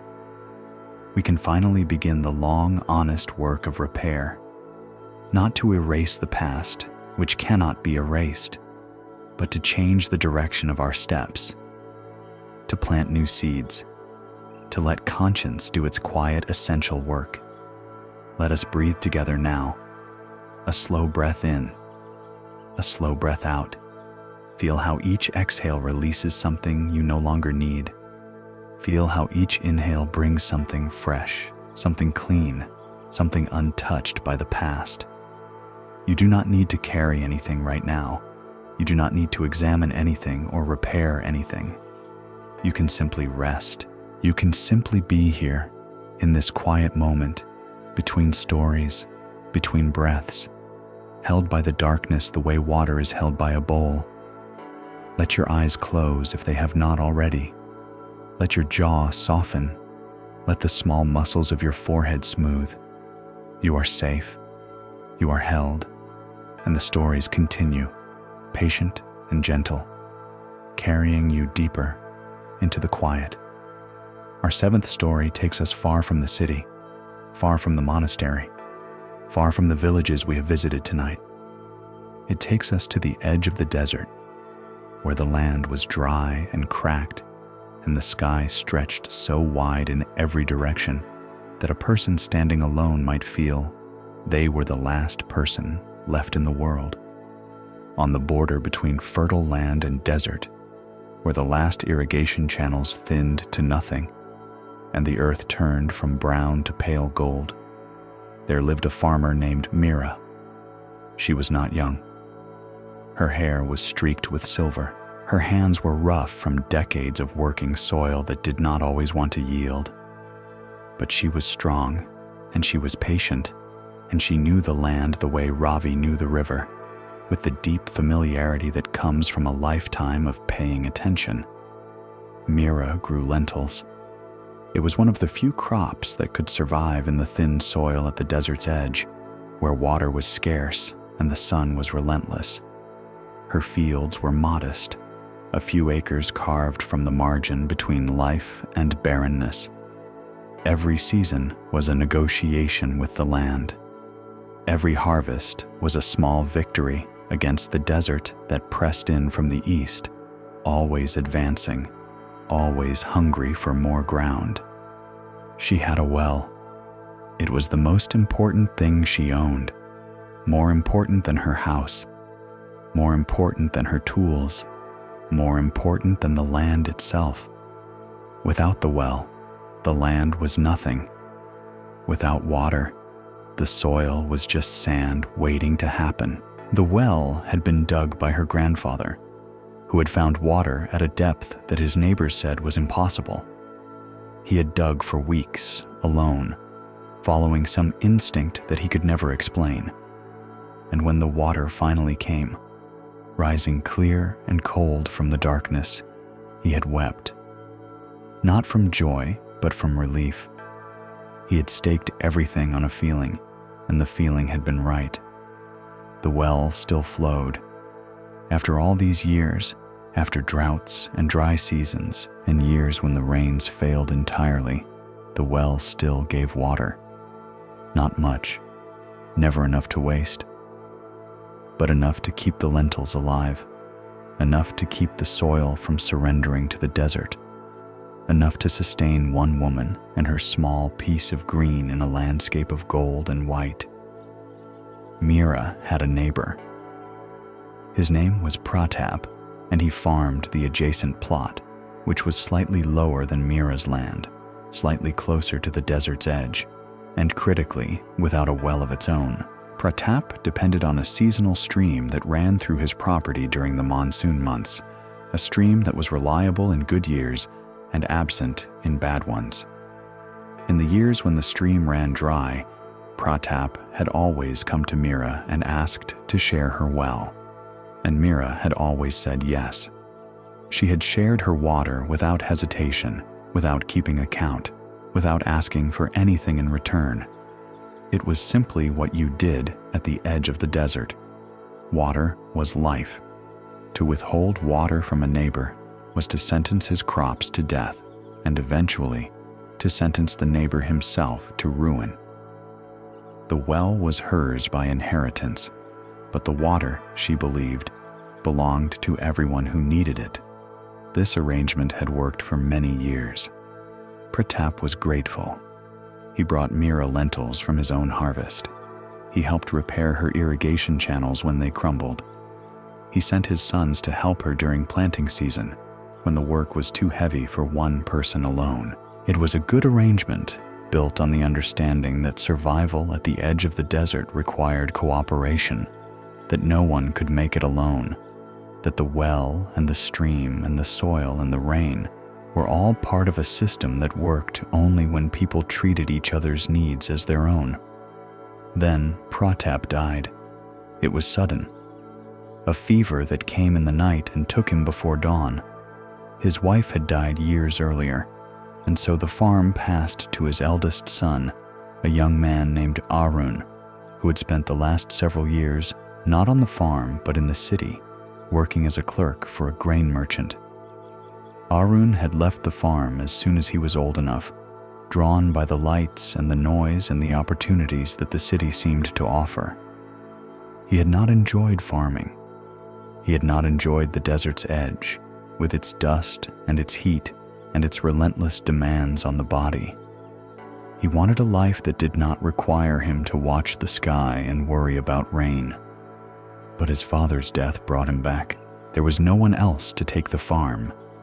His brothers were younger, scattered in other towns, unwilling to return. And so Aaron came back to the dry land at the desert's edge and looked at his inheritance with the eyes of a man who saw not a home, but an asset. Not a way of life, but a piece of property. Not something to tend, but something to exploit. Aaron had learned certain things in the city. He had learned that property was power. He had learned that resources, particularly scarce resources, could be leveraged. He had learned the particular mathematics of scarcity, the way that the less there is of something, the more people will pay for it. And here, at the edge of the desert, the scarcest resource of all was water. He looked at his father's farm.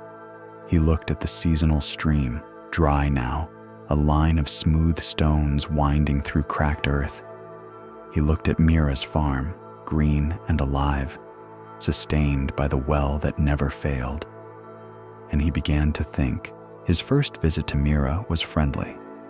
He came with a basket of fruit he had brought from the city, a gift, a gesture of neighborliness. He sat on Mira's porch and drank the tea she offered, and spoke of his father with appropriate sadness. He asked about the water arrangement, and Mira explained it simply. "Your father and I shared the well during dry seasons. You are welcome to do the same." Arun smiled and thanked her. He went home and began making plans. Within a month, he had filed a claim with the district magistrate. The claim asserted that the seasonal stream running through his property had historically been fed by underground sources connected to Mira's well, that by drawing water from her well, Mira was effectively reducing the flow of his stream, that his family's farm had suffered for years because of Mira's excessive use of a shared water source. He demanded that the magistrate restrict Mira's access to her own well or compensate him for the water he claimed she had taken from him. The claim was absurd. Anyone who knew the land could see that the well and the stream were separate systems, fed by different sources at different depths. The well drew from deep aquifer water that had nothing to do with the seasonal stream. But Arun had learned something else in the city. He had learned that official claims, once filed, take on a weight of their own. They must be answered. They must be investigated. They consume time and energy and resources, regardless of their merit. And during the time they are being investigated, the person who filed the claim holds power over the person who must defend against it. Mira was bewildered. She could not understand why the son of her old friend would do such a thing. She went to Arun's house and asked him, directly, why he had filed the claim. Arun was polite. He was always polite.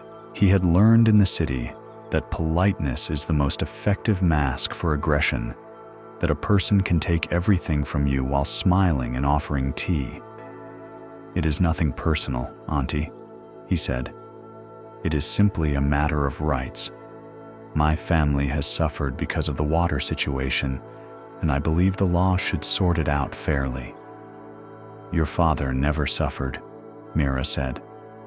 "Your father shared my well. We helped each other." Arun nodded sympathetically. "My father was a generous man, perhaps too generous. He should have asserted his rights long ago." Mira looked at this young man, sitting in the chair where his father had sat so many times, speaking words that his father would never have recognized. She saw the city in him, the calculation, the leveraging of scarcity, the reduction of everything to property and power. And she felt, for the first time in many years, afraid, not of Arun himself, but of the machinery he had set in motion. Official claims, magistrates, legal proceedings, these were things that could grind slowly and destroy completely, like stone dust and beetle nut. Let us pause here, gently. Take a breath. Feel how the air moves through you, asking nothing, carrying nothing but itself. You are resting. You are listening. You are safe in this quiet space between the words. Let your body sink a little deeper. Let the weight of the day drain from your muscles like water draining from the fields. There is nothing to solve right now, nothing to defend. Simply breathe. Simply be. The investigation took months. A surveyor came from the district capital, a bored young man who had never been to the desert's edge and who measured and mapped and asked questions that revealed how little he understood about water and land and the difference between an aquifer and a stream. He wrote a report.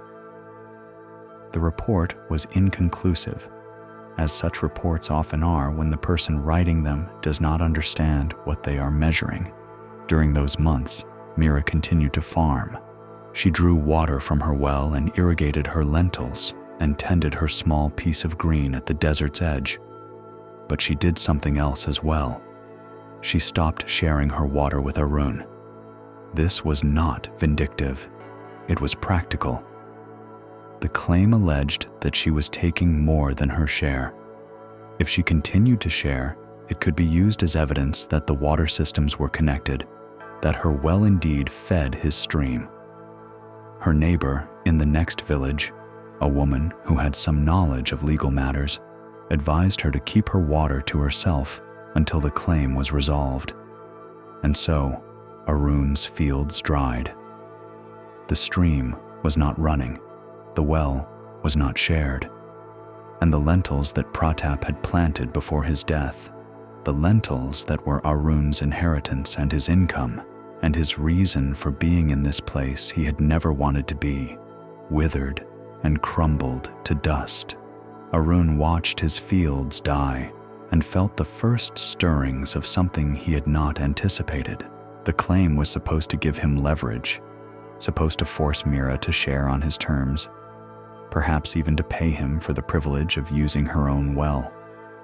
He had imagined a negotiation, a settlement, a formal arrangement that would give him permanent access to water he did not own. He had not imagined that she would simply stop sharing. He went to her again. He stood at the edge of her field, watching her draw water from the well and carry it along the irrigation channels that her grandfather had dug, the channels that her father had maintained, the channels that she herself had repaired every season for 30 years. Her lentils were green. Her soil was dark with moisture. The contrast between her land and his, which lay just beyond a low stone wall, was stark. Green and brown, life and death, water and dust. "Auntie," he said, "my crops are dying." Mira straightened. She looked at him across the wall. She was not angry. Her face held no satisfaction, no triumph. She looked tired. She looked like a woman who had been carrying water for a long time and whose arms ached. "I know," she said. "I need water. You filed a claim saying my well was taking your water. If I share with you now, it supports your claim." Arun was silent. He had not thought of this. He had thought of the claim as a tool, a lever, something separate from the actual relationship between well and field, between neighbor and neighbor. He had not understood that by making the claim, he had severed the very connection that kept his land alive. "Withdraw the claim," Mira said simply, "and the water will flow again, just as it always has." Arun stood at the wall for a long time. He looked at his dying fields. He looked at her living ones. He thought about the city, about leverage and property rights and the mathematics of scarcity. And then he thought about his father, who had never filed a claim in his life, who had come to this well with an empty pot and a word of thanks, and had gone home with enough water to keep his family fed for another season. "I will think about it," he said. He went home. He thought about it. He thought about it while his last lentils turned brown and brittle. He thought about it while the dust from the desert crept closer, covering the paths between his withered rows. He thought about it while the hot wind blew through his empty house, carrying sand that settled on every surface, filling every corner, drifting against the walls like small dunes forming in miniature. It took him 3 more weeks to withdraw the claim. 3 weeks of watching his inheritance turn to dust before he could bring himself to release the lever he had grasped. 3 weeks of the particular stubbornness that afflicts people who know they are wrong but cannot bear to admit it, because admission feels like defeat, and defeat is the one thing the city had taught him never to accept. But the desert is patient, and dust does not negotiate, and dead lentils do not wait for human pride to resolve itself. He went to the magistrate and withdrew the claim. He went to Mira and told her what he had done. He did not apologize. He could not yet bring himself to apologize. But he stood at her door with his hands empty and his fields dead and his voice quiet, and he said, "I have withdrawn the claim." Mira nodded. She went to her well and drew water and carried it to the channel that led, through a simple gate in the low stone wall, to Arun's fields. She opened the gate. The water flowed. It was too late for that season's crop.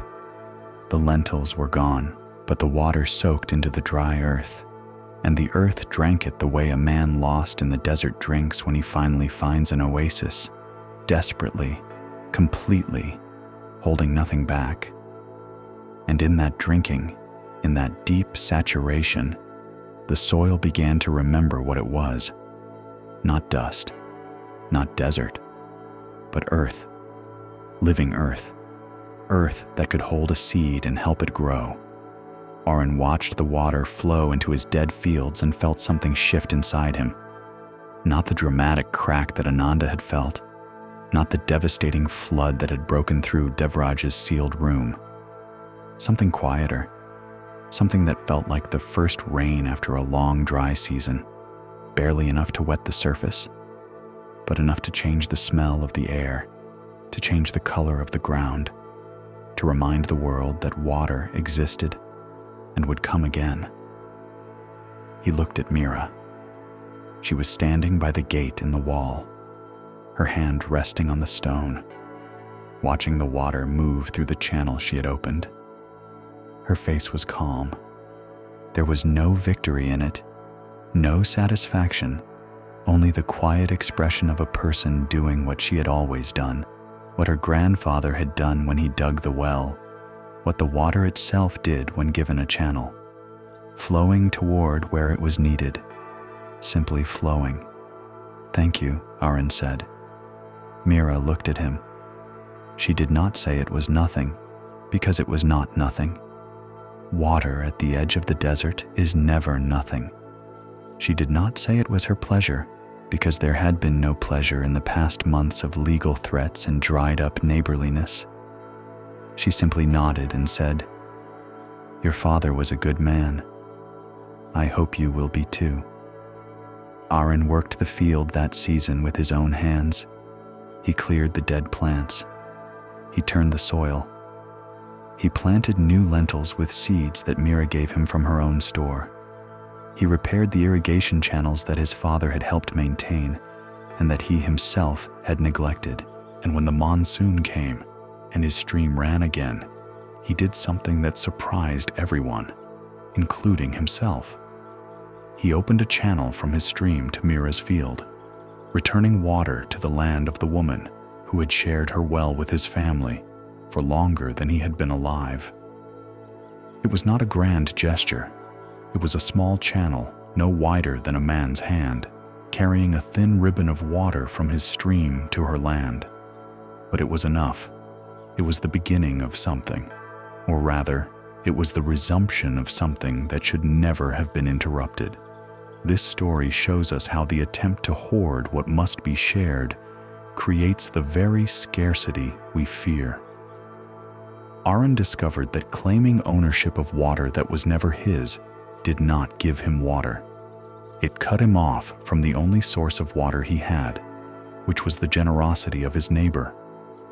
Buddhism teaches that grasping, which in Pali is called upadana, is one of the primary causes of suffering.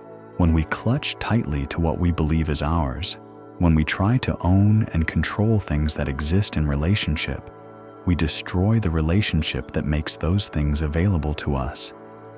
The Buddha observed that nothing exists independently. Everything arises in relationship with everything else. This is the teaching of dependent origination, of interconnection. The well exists because of the aquifer. The aquifer exists because of the rain. The rain exists because of the ocean. The ocean exists because of the rivers. And the rivers exist because people like Mira share their water instead of hoarding it. Break any link in this chain, and the whole system suffers. Claim ownership of the water, and the water stops flowing. Open the gate, and the water finds its way. When we share what we have, not because we are commanded to, but because we understand that sharing is the natural state of things. We participate in the flow that sustains all life. When we close the gate and file our claims and assert our rights, we stand alone in a drying field, watching our crops turn to dust, wondering why the world has become so arid. The answer, always, is in our own hands. The gate, the channel, the simple act of opening what we have closed. Let us rest here. Let these words settle into the quiet spaces of your mind. You do not need to hold them. You do not need to understand them fully. They are seeds, like the lentil seeds Mira gave to Aaron, and they will find their own time to grow. For now, simply breathe. Feel the air moving in and out. Feel the gentle rhythm, the quiet tide, the faithful flow that asks nothing of you and gives everything. Our 8th story takes us back to a small town in a valley between 2 low hills, where the shadows gathered early in the evening, and the stars, when they appeared, seemed very close. It was a town of craftspeople, potters and basket weavers and dyers and tanners, people who worked with their hands and understood, in their bones, the relationship between effort and result, between care and quality, between what you put in and what you get out. In this town lived a dyer named Kamala, who colored cloth with the natural dyes she gathered from the forest and the riverbank: indigo for blue, turmeric for yellow, madder root for red, pomegranate rind for a deep, earthy brown. Her hands were permanently stained, the creases of her palms mapped in colors that no amount of washing could remove. She wore her colors proudly. They were the evidence of her work, the record of her days, the story of her life written on her skin. Kamala was honest in her craft. She used real dyes, gathered and prepared with care, and her colors were true. A cloth dyed by Kamala held its color through washings and seasons and years. The red stayed red. The blue deepened with time rather than fading. The yellow remained warm and steady, like sunlight preserved in thread. People paid more for her work because they knew it would last. They trusted the colors she gave them. But there was another dyer in town, a man named Gopal, though not the same Gopal who sold tea in our earlier story. This Gopal had arrived in the town a few years ago and set up shop on the same street as Kamala. He was a pleasant man, easy with his smile, quick with a joke. His shop was bright and clean and welcoming. His prices were low, much lower than Kamala's. His colors were beautiful, vivid, striking. When he hung his freshly dyed cloths on the line outside his shop, they blazed like a festival, attracting the eyes of every passerby. The reds were brighter than Kamala's. The blues were more intense. The yellows practically glowed. People stopped and stared and reached out to touch the fabric, marveling at the richness of the color. What they did not know was that Gopal's colors were not real. Or rather, they were real in the moment, but false over time. Gopal used chemical shortcuts, mineral compounds that produced brilliant color quickly and cheaply, but that did not bind permanently to the fiber. His reds would fade to pink within a few washings. His blues would turn gray. His yellows would vanish entirely, leaving behind a cloth that looked as if it had never been dyed at all. Gopal knew this. He had learned his methods from a disreputable dyer in another town, a man who had been chased out of 3 markets before finding a student willing to carry his deceptions forward. The methods were efficient, they were profitable, and they relied on a simple fact about human nature. People buy with their eyes. They see the color on the rack and they want it. They do not think about what the color will look like in 6 months. They buy the present moment, and by the time the future arrives and the color fades, the transaction is long forgotten and the coins are long spent. Kamala watched Gopal's shop with growing unease. She watched her customers drift toward his brighter colors and lower prices. She watched the cloths he hung outside his shop, those impossibly vivid fabrics that made her own honest work look dull by comparison. She watched her income shrink as his grew, and she felt the particular despair of someone who does good work in a world that rewards appearance over substance. She considered changing her methods. She considered using the same shortcuts, the same chemical compounds, the same tricks that made color bright and brief. It would be easy enough to learn. It would save her the long hours of gathering and preparing natural dyes. It would let her match Gopal's prices and compete for the customers she was losing. She sat one evening in her workshop, surrounded by the tools of her honest craft. The stone mortars where she ground her roots and barks, the clay pots where she mixed her dye baths, the wooden frames where she stretched and dried her cloths. The smell of the room was complex and organic, the deep, earthy scent of natural color being coaxed from plant and mineral and water. It was the smell of her mother's workshop and her grandmother's workshop, a smell that carried in it the accumulated knowledge of generations. She looked at her stained hands. She looked at the colors mapped into her skin, and she made her decision. She did not change. She continued to use real dyes. She continued to charge honest prices. She continued to produce cloth that held its color through years of use, and she watched, with the patience that farmers and dyers share, the patience of people who understand that some things must be left to time. The monsoon came and went, and with the monsoon came the rain, and with the rain came washing, and with washing came the truth. The cloths that Gopal had sold began to fade. The brilliant reds turned to pale pink, then to a sickly gray. The intense blues washed out, leaving behind a ghostly shadow of color that looked like illness rather than beauty. The radiant yellows vanished completely, and the cloths that had seemed so alive and vibrant only months before now hung in people's homes like remnants, like the abandoned skins of something that had once been beautiful and was now simply gone. The complaints came slowly at first, then in a flood. People came to Gopal's shop with their faded cloths and their angry faces. They wanted their money back. They wanted explanation. They wanted to know why the beautiful color they had bought had turned out to be a lie. Gopal smiled and deflected. The cloth was not properly cared for. You washed it too roughly. You left it in the sun. He had an answer for every complaint, and every answer placed the blame on the customer rather than the craft. But people talk, and in a town of craftspeople, where everyone understood the relationship between materials and results, the truth was recognized quickly. The dyers among them examined Gopal's faded cloths and identified the compounds he had used. They knew the shortcuts, they knew the deception, and they told their neighbors, who told their friends, who told everyone.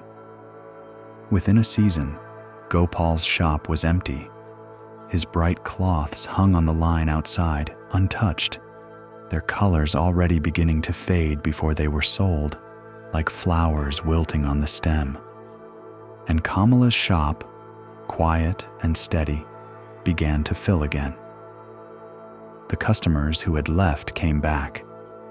They came with a different understanding now, a deeper appreciation for what honest color meant. They had seen the alternative. They had lived with fading cloth and false beauty, and they had learned, through their own experience, what Kamala's grandmother had known all along. True color is not the brightest color. True color is the color that remains. Kamala did not gloat. She welcomed her returning customers with the same calm attention she had always shown. She measured their cloth. She mixed their dyes. She worked with the same care, the same patience, the same respect for the materials and the process. Nothing had changed in her workshop. The mortars were the same. The pots were the same. Her stained hands moved with the same practiced motions.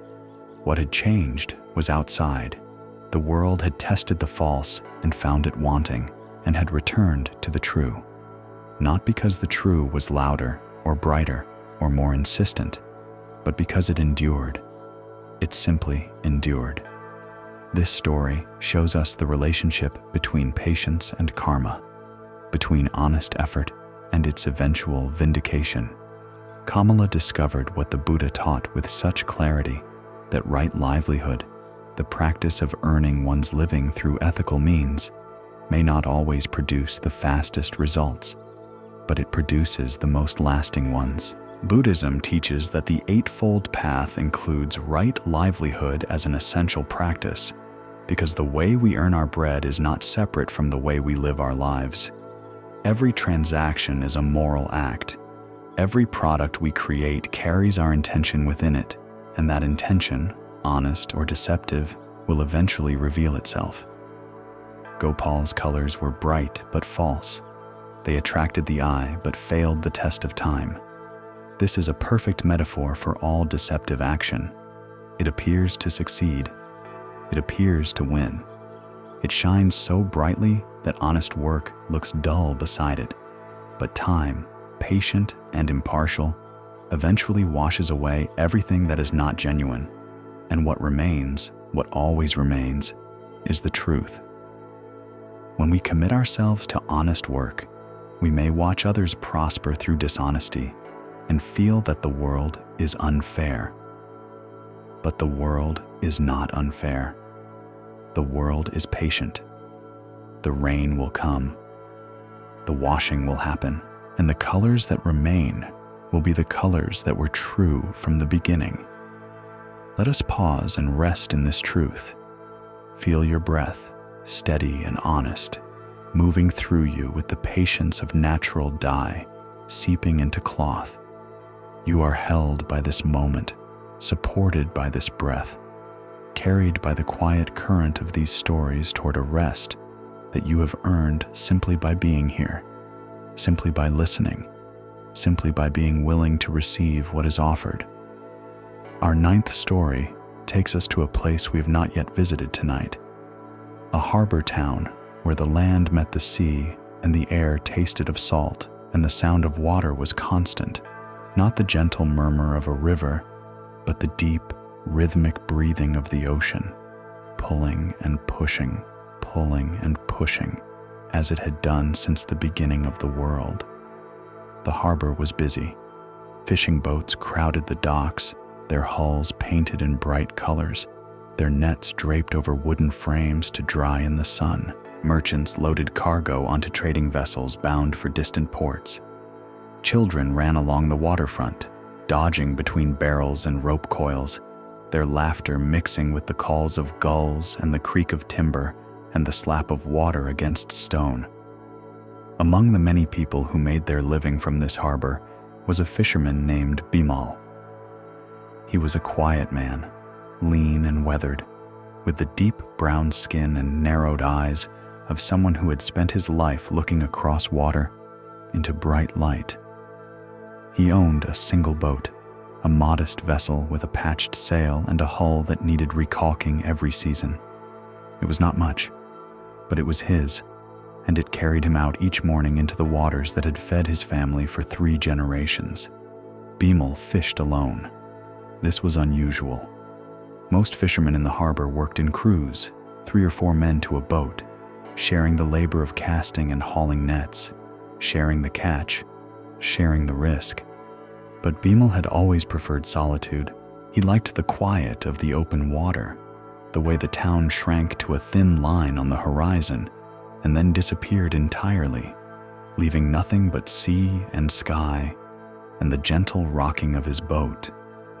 He liked the patience that fishing required, the willingness to sit and wait and trust that the water would provide.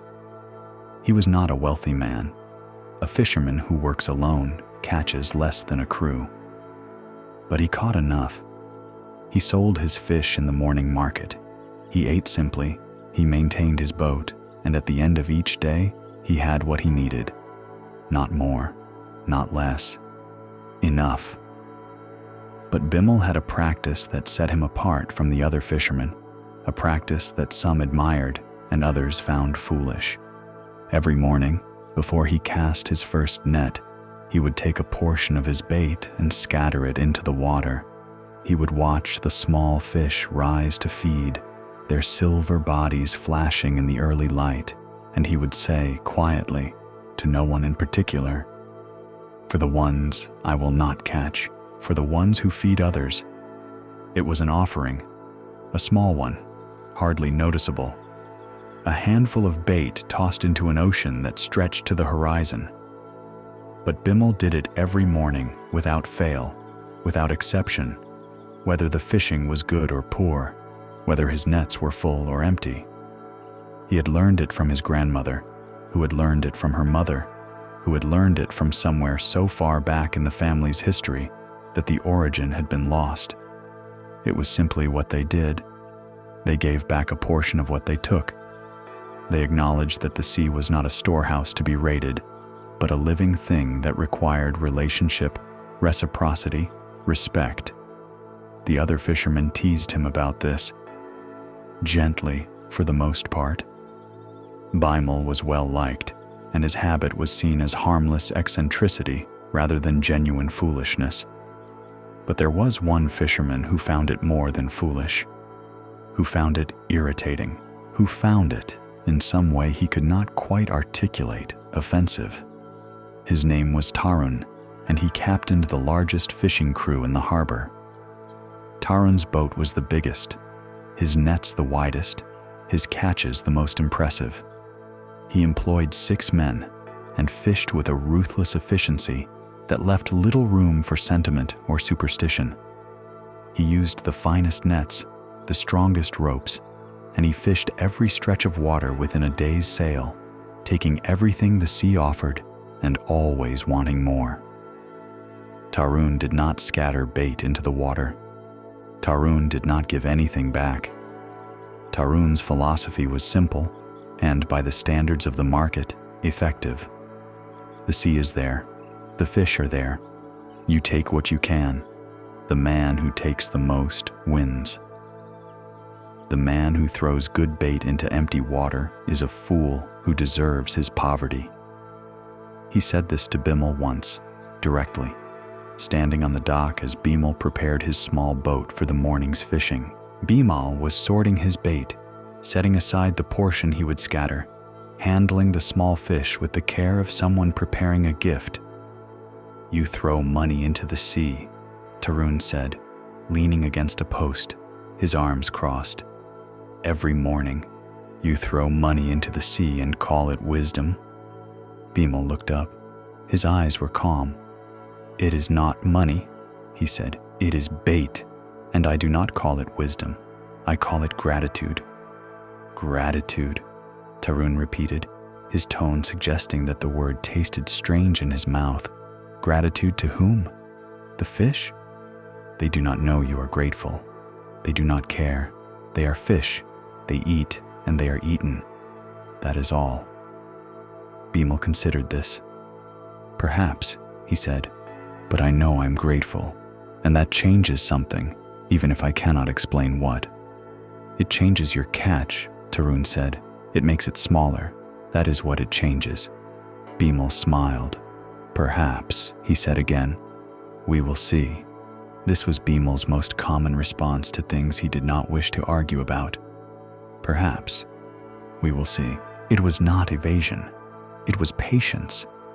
It was the fisherman's understanding that the sea reveals its truth slowly, over seasons and years, and that arguing about what the water will do is less useful than simply watching it. Tarun shook his head and walked away to his own boat, his large boat with its strong nets and its crew of 6, and he sailed out into the morning with the confidence of a man who believed that taking was the only transaction that mattered. Let us breathe together here at the edge of the water. Imagine the salt air, cool and clean, filling your lungs. Imagine the sound of gentle waves, The rhythm of the ocean, steady and eternal, a breathing so vast it makes our own seem small. And yet our breath is the same, in and out, pulling and pushing. The same tide that moves the sea moves through us. Rest in that rhythm now. Let it carry you. Seasons passed. The fishing continued. Bimal went out alone each morning, scattered his offering, cast his nets, and returned with enough. Tarun went out with his crew, took everything he could reach, and returned with more than enough. The market told the story in simple numbers. Tarun was wealthy. Bimal was not. The score, by any measure the market could understand, was clear. But the sea was keeping a different kind of account. It happened gradually. So gradually that at first, no one noticed.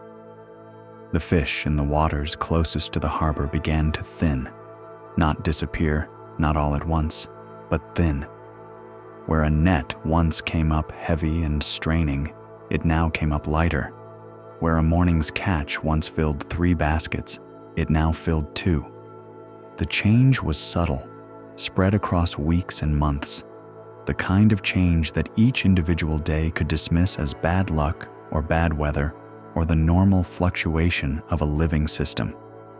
But Bimal noticed. He noticed because he had been watching the water his entire life, the way Ravi watched the river, with the deep attention that comes from love rather than exploitation. He noticed the change in the schools of fish, how they moved differently, how their numbers seemed reduced, how the juvenile fish that should have been growing in the shallows were fewer than in previous years. He noticed the water itself, how it seemed less alive, less populated, less generous. He said nothing about this to anyone. What would he have said? The fish are fewer. The water is thinner. These were observations, not arguments. They did not carry the weight of proof. They carried only the weight of watching, and watching in a market town is not a currency anyone trades in. Tarun noticed too, though he interpreted the change differently. When his catches declined, he did not see a sea that was depleted. He saw a challenge that required more effort. He expanded his range, sailing farther from the harbor, staying out longer, casting wider nets. He hired 2 more men. He invested in longer ropes, bigger baskets, a second set of nets. He pushed harder, because pushing harder had always worked before, and when it stopped working, his only response was to push harder still. This is the pattern of a mind that knows only one direction. When the strategy that has always produced results begins to fail, the mind does not question the strategy. It intensifies the strategy. More effort, more force, more taking. The possibility that the strategy itself might be the cause of the failure does not arise, because the mind has no room for it. The room where that possibility might live has been sealed shut, like Devraj's room, walled off by years of habit and success. The decline continued, not just for Tarun, but for everyone. The harbor's catches fell steadily over the course of 2 years. Fishermen who had fed their families comfortably began to struggle. The morning market, once overflowing with silver fish laid out on beds of ice and leaves, grew sparse. Prices rose. Arguments broke out over fishing grounds. The cooperative spirit that had sustained the harbor community for generations began to fray, replaced by the anxiety of men who could see their livelihood shrinking and did not understand why. A meeting was called. The fishermen gathered in the large open building near the docks where such meetings had been held for as long as anyone could remember. The air smelled of tar and salt and the particular anxiety of men whose strength and skill are no longer sufficient to provide. Tarun spoke first. He was the most prominent fisherman. His voice carried weight. He spoke with conviction. The problem, he said, was competition. Too many boats. Too many fishermen fighting over the same water. The solution was to restrict access, to assign territories, to ensure that the strongest and most capable fishermen, by which he meant himself and his crew, had first claim on the richest waters. Several fishermen agreed. Several did not. The argument went back and forth, voices rising, tempers shortening. The meeting taking on the turbulent quality that meetings take on when frightened people look for someone to blame. Bimal sat quietly through all of this. He sat in the back of the room, his weathered hands resting on his knees, his eyes moving from speaker to speaker, listening with the attention he gave to everything. He did not raise his voice. He did not interrupt. He waited. When the room had exhausted its anger and settled into the uneasy silence that follows argument without resolution, Bimal stood. The room turned to look at him. He was not an impressive figure. Small, lean, quiet. His boat was the smallest in the harbor. His catches were the most modest. By every measure the room respected, he was the least qualified person to speak. He spoke anyway. "I have fished these waters for 30 years, he said. His voice was soft, but in the silence of the exhausted room, it carried to every corner. My father fished them before me, his mother before him, and in all that time the sea has provided, not always abundantly, not always easily, but it has provided." He paused. He looked around the room at the faces of men he had known his entire life, men who were afraid, men who were angry, men who wanted someone to fix something that felt broken. "The sea is not broken," Bimal said. "We have taken too much, that is all. We have taken more than the sea can replace, and now there is less. It is not complicated. It is not a mystery. It is the simplest truth in the world. If you take from a bowl without ever refilling it, the bowl empties. If you harvest a field without ever letting it rest, the field dies. If you fish a sea without ever giving anything back, the sea grows thin." Tarun stood. His face was flushed. He was not accustomed to being told that his methods were the problem. His methods had made him wealthy. His methods had made him the most successful fisherman in the harbor. To hear that those methods were destroying the very thing they depended on was more than his pride could accept. "You want us to throw bait into the water?" Tarun said.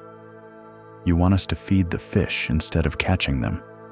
This is the wisdom of a man who has never caught enough to feed his own family properly." Bimal did not flinch. He looked at Tarun with steady eyes. "I have always had enough," Bimal said quietly. "Can you say the same?" The question hung in the air. Tarun opened his mouth to answer and found that the answer was not as simple as he had expected. He had always had more than enough. More fish, more money, more of everything. But enough? That was a different question. Enough implied a point of satisfaction, a place where the taking could stop, where the hunger was filled and the effort could rest. Tarun had never reached that point. He had never felt enough. Every catch led to the desire for a larger catch. Every profit led to the need for a greater profit.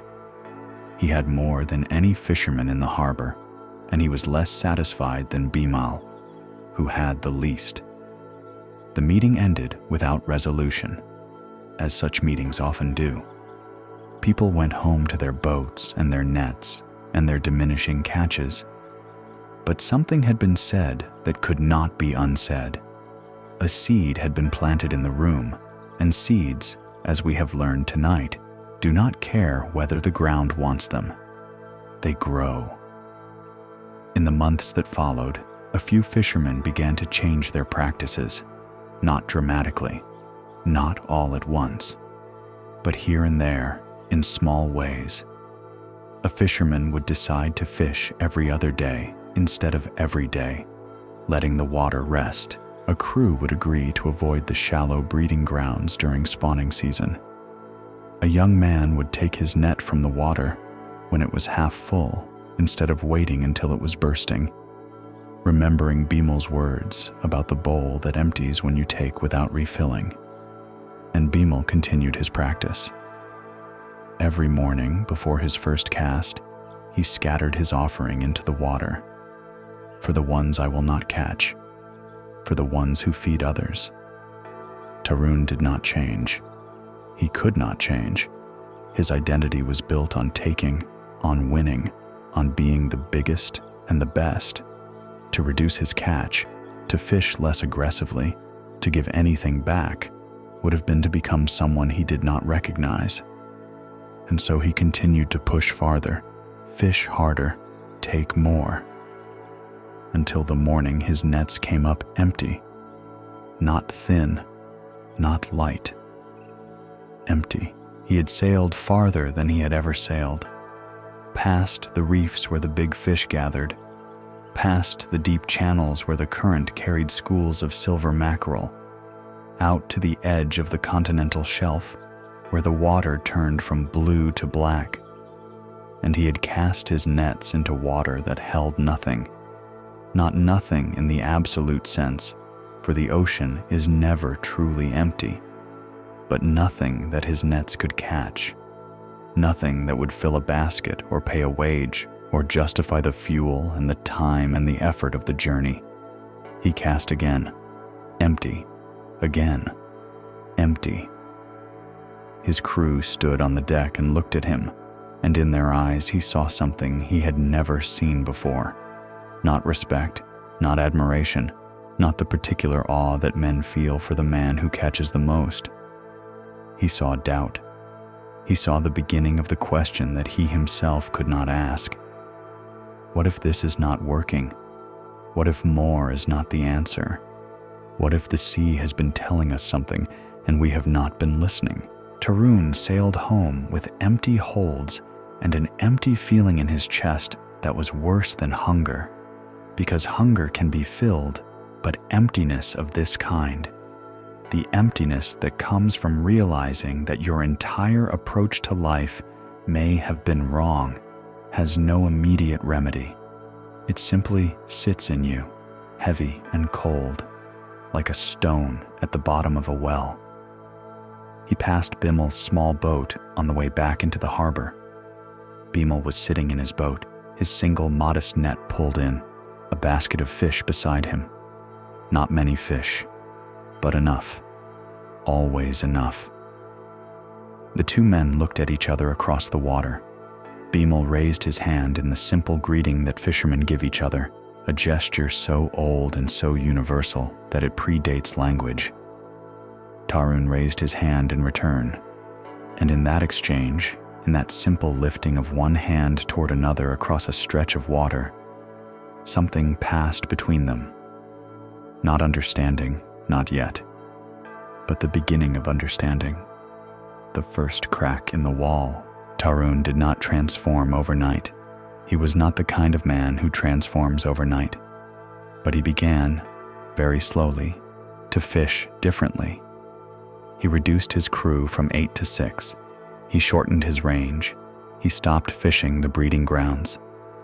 And one morning, very early, before anyone else was awake, he went down to the dock and stood beside his boat in the gray light of pre-dawn and took a handful of bait from his bucket and threw it into the water. He felt foolish.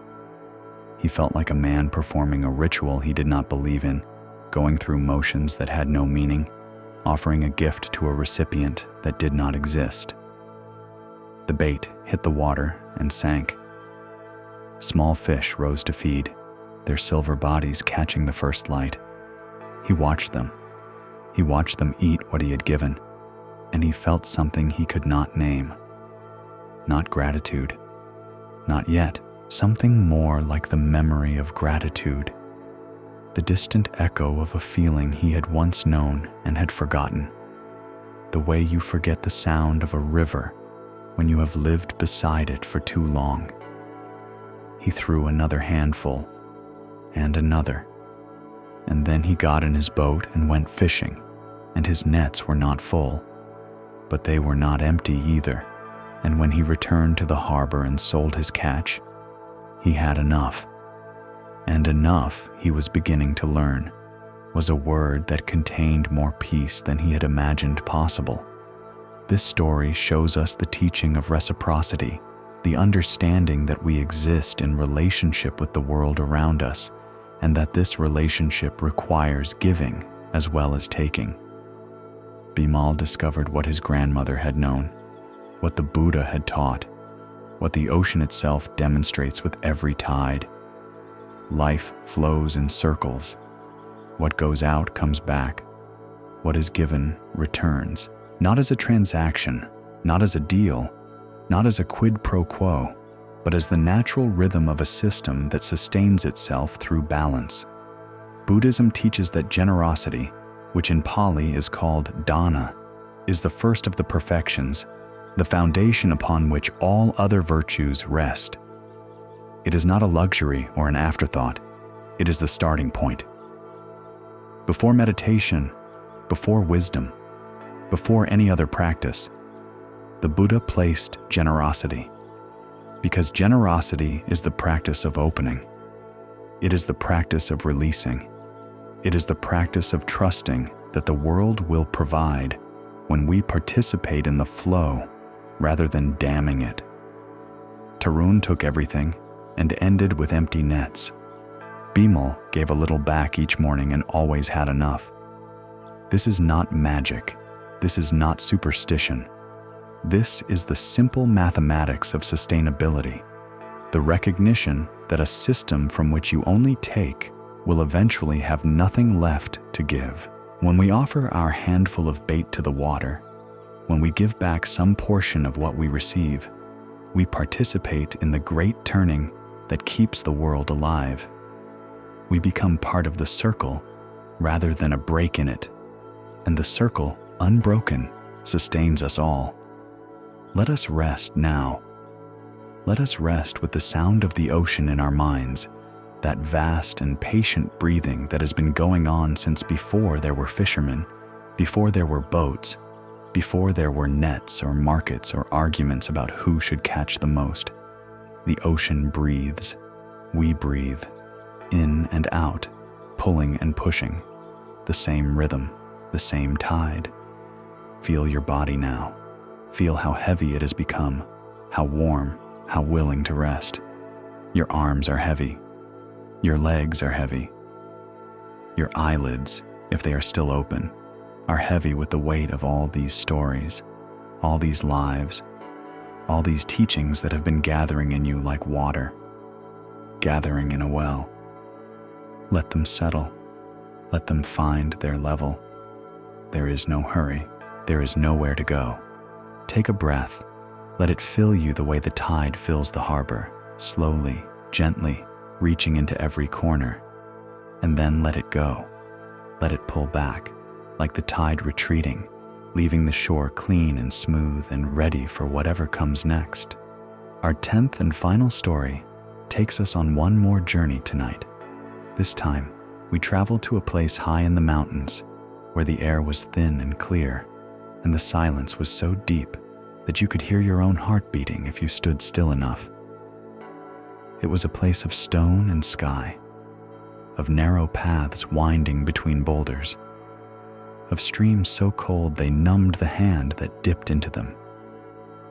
In this high place, far from the towns and markets and harbors we have visited, there lived a hermit named Jaya. She had been a hermit for many years, though the exact number was difficult to determine, because hermits do not keep calendars and the mountains do not count the seasons the way the valleys do. Time moved differently here. It pooled in the hollows between peaks like mist, and days blended into weeks, and weeks into months, and Jaya, who had once been a woman of the lowlands with a family and a name and a place in the world, had become something simpler. She had become a woman who lived alone in the mountains and watched the sky. She had not always been alone. She had come to the mountains with a purpose, the purpose of escape. She had been a judge in a market town, a woman of considerable authority and considerable flaws. She had held the power to settle disputes, to determine guilt, to assign punishment, and she had used that power for many years with a bias she did not acknowledge and a cruelty she did not recognize. Her bias was simple. She favored the powerful. When a wealthy merchant and a poor farmer stood before her with a dispute, the merchant won. When a landlord and a tenant came to her with conflicting claims, the landlord prevailed. She did not accept bribes. She was too proud for that, but she did not need bribes to be corrupt. Her corruption was woven into her perception itself, into the way she saw the world, into the unconscious assumption that wealth indicated virtue and poverty indicated fault. She genuinely believed that the wealthy merchant was more likely to be telling the truth, that the landlord was more likely to be in the right. She did not see her bias. It was like the air she breathed, invisible, constant, and essential to her functioning. Dozens of unjust rulings accumulated over the years. Farmers lost their land, tenants were evicted, debts were enforced with harshness, while creditors were treated with deference. The poor of the town learned to avoid her court, knowing that justice there flowed uphill toward those who already had the most, and that standing before her was simply a more formal way of losing. Then something happened that shattered the lens through which she had been seeing. Her own daughter married a farmer, a good man, honest and hardworking, but poor. Jaya had opposed the marriage. She had wanted her daughter to marry up, to join a family of means, to live the kind of life that Jaya associated with virtue and correctness. But the daughter was strong-willed, and love is not subject to judicial authority, and the marriage happened despite Jaya's objections. Within a year, the young couple came before another judge with a dispute. Their landlord, a wealthy man with connections, had raised their rent beyond what they could pay and was threatening eviction. The case was clear. The lease agreement specified a fixed rent for 3 years. The landlord had violated his own contract. By any honest reading of the law, the couple should have prevailed. They lost. The judge ruled in favor of the landlord. And Jaya, watching from the back of the courtroom, saw for the first time what she had been doing for her entire career. She saw the judge look at her daughter and her daughter's husband, saw the way his eyes assessed their simple clothes, their calloused hands, their nervous manner, and she saw the judgment form before the evidence was heard. She saw the wealthy landlord receive the judge's attention and respect. She saw her daughter's words dismissed, her husband's testimony questioned, their documentation scrutinized with a rigor that was never applied to the landlord's claims. She saw herself. She saw herself in that judge's face, in that judge's assumptions, in that judge's unconscious certainty that wealth and truth were the same thing. She saw every ruling she had ever made, reflected back to her through the lens of her daughter's tears, and the reflection was unbearable. She resigned from the bench the following week. She gave no explanation.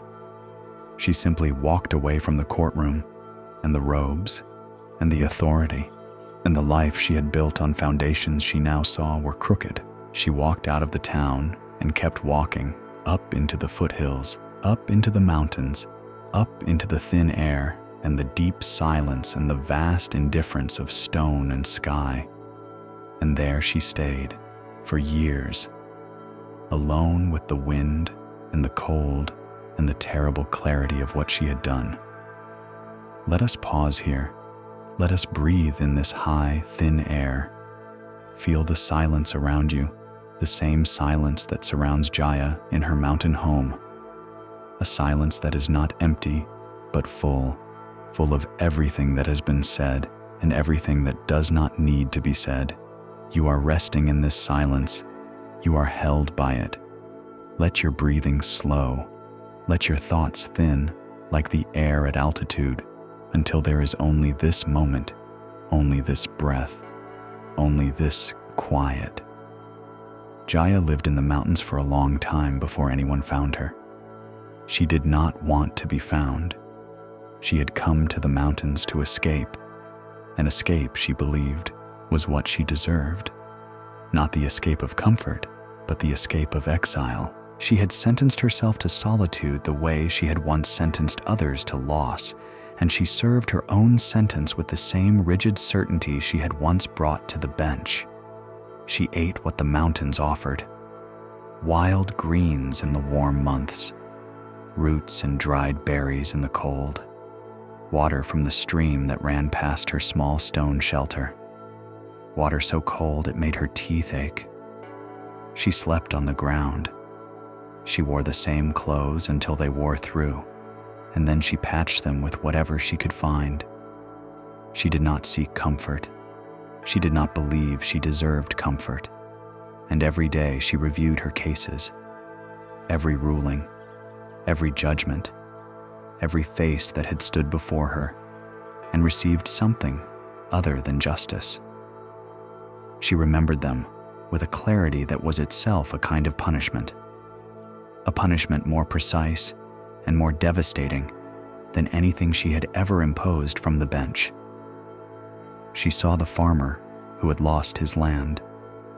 She saw the widow whose claim had been dismissed. She saw the tenant, the laborer, the street vendor, all the small and powerless people who had come to her seeking fairness and had received instead the particular cruelty of bias dressed in the robes of authority. She did not forgive herself. She did not know how. One afternoon, late in the dry season, a traveler appeared on the path below her shelter. This was unusual. The path was not well known, and few people ventured this high unless they were lost or looking for something specific. The traveler was neither. She was a nun, a Buddhist nun, old and small, and wrapped in robes the color of saffron that had faded to the pale gold of late afternoon light. She carried nothing but a walking staff and a begging bowl, and she moved with the slow, steady pace of someone who had been walking for a very long time and intended to continue walking for a very long time more. She stopped at Jaya's shelter and asked for water. Jaya brought it in a clay cup. The nun drank and thanked her, and sat down on a flat stone and looked out at the view, which was vast and indifferent and beautiful in the way that only mountains can be. "You have been here a long time," the nun said. "Yes," Jaya said, running from something. Jaya was quiet. Then she said, "Yes." The nun nodded. She did not ask what Jaya was running from. She did not need to. People who live alone in the mountains are always running from the same thing, themselves. They sat together in silence for a while. The wind moved through the rocks, making a low sound like breathing. A bird circled overhead, riding the currents, effortless, patient. "I was a judge," Jaya said. She had not planned to say it. The words simply came, the way water comes when a dam cracks. "I spent years causing harm from a seat of authority. I favored the wealthy. I failed the poor. People lost their homes, their land, their livelihoods because of my rulings, and I did not see what I was doing until it was done to someone I loved." The nun listened. Her face was still. Her eyes, bright and clear despite her age, rested on Jaya's face without judgment. "And so you came here," the nun said. "I came here to punish myself." The nun was quiet for a moment. Then she asked, "Has the punishment worked?" Jaya stared at her. She opened her mouth and closed it. She looked at her rough hands, her patched clothes, her stone shelter. She thought about the years of solitude, the cold nights, the endless reviewing of her failures, the relentless self-condemnation that had become the only companion of her exile. "No," she whispered. "It has not worked." The nun picked up a small stone from the ground beside her. She held it in her open palm and looked at it. "This stone," she said, "if you carry it in your hand all day, what happens?" "Your hand grows tired," Jaya said. "Your fingers cramp. And if you carry it for a year, your hand forgets how to open." The nun set the stone down gently on the flat rock between them. "You have been carrying your harm like this stone," she said, gripping it, examining it, refusing to set it down because you believe that holding it is the price of having caused it. But holding the stone does not undo the harm. It only adds a new harm, the harm of a hand that has forgotten how to open, the harm of a life spent in punishment rather than repair. Jaya looked at the stone resting on the rock. Small, gray, ordinary. It looked like nothing. It looked like something you would step over without noticing. And yet she had been carrying its equivalent inside her chest for years, and the weight of it had bent her as surely as decades of labor had bent old Ravi's back. "What do I do?" she asked. The same question Ananda had asked in the lamplight of the abbot's room. The question that every person asks when they finally see clearly and find that clarity, by itself, is not enough. The nun smiled. It was a gentle smile, warm and real, the smile of someone who has heard this question many times and has never grown tired of it. "You set the stone down," she said, "and then you go back down the mountain. I cannot undo what I did." "No, you cannot. The rulings stand. The harm was real. The people you failed carry the weight of your failures in their lives, and nothing you do can lift that weight from them entirely. Then what is the purpose of going back?" The nun looked at her steadily. "The purpose is not to undo. The purpose is to begin. You were a judge who caused harm. You can become a person who addresses harm, not your own harm only. All harm. You can use what you learned here, this terrible clarity, this understanding of how bias works, how power corrupts perception, how the powerless suffer when those in authority fail to see them. You can take this knowledge back to the world and offer it, not as atonement, not as penance, but as the only honest response to what you now understand." Jaya sat with this for a long time. The shadows lengthened across the rocks. The air grew cooler. The bird that had been circling overhead had long since disappeared into the distance. "I am afraid," Jaya said. "Of course," the nun said. "You have been carrying the stone so long that your hand does not remember what it feels like to be open. But the hand remembers. The body remembers. It will come back to you." The nun stayed the night. They shared a simple meal of roots and dried berries, and they sat by a small fire as the stars appeared, one by one, then dozens, then thousands, until the sky was thick with light, the way the sky is only in the high mountains, where there is nothing between you and the universe but thin air and silence. In the morning, the nun continued on her way. She did not say goodbye. She simply picked up her staff and her bowl and walked along the path, growing smaller with distance, her faded saffron robes blending into the golden light of dawn until she was indistinguishable from the mountain itself. Jaya stood at the edge of her shelter and watched her go. Then she looked at the small gray stone, still resting on the flat rock where the nun had set it down. She left it there. She packed what little she had. She drank one last cup of cold water from the stream. She looked at the mountains that had held her in their indifferent embrace for so many years. and she felt something that surprised her. Gratitude, not for the punishment, which had taught her nothing she had not already known, but for the silence, which had taught her to listen, and for the nun, who had asked the question that cracked the last wall.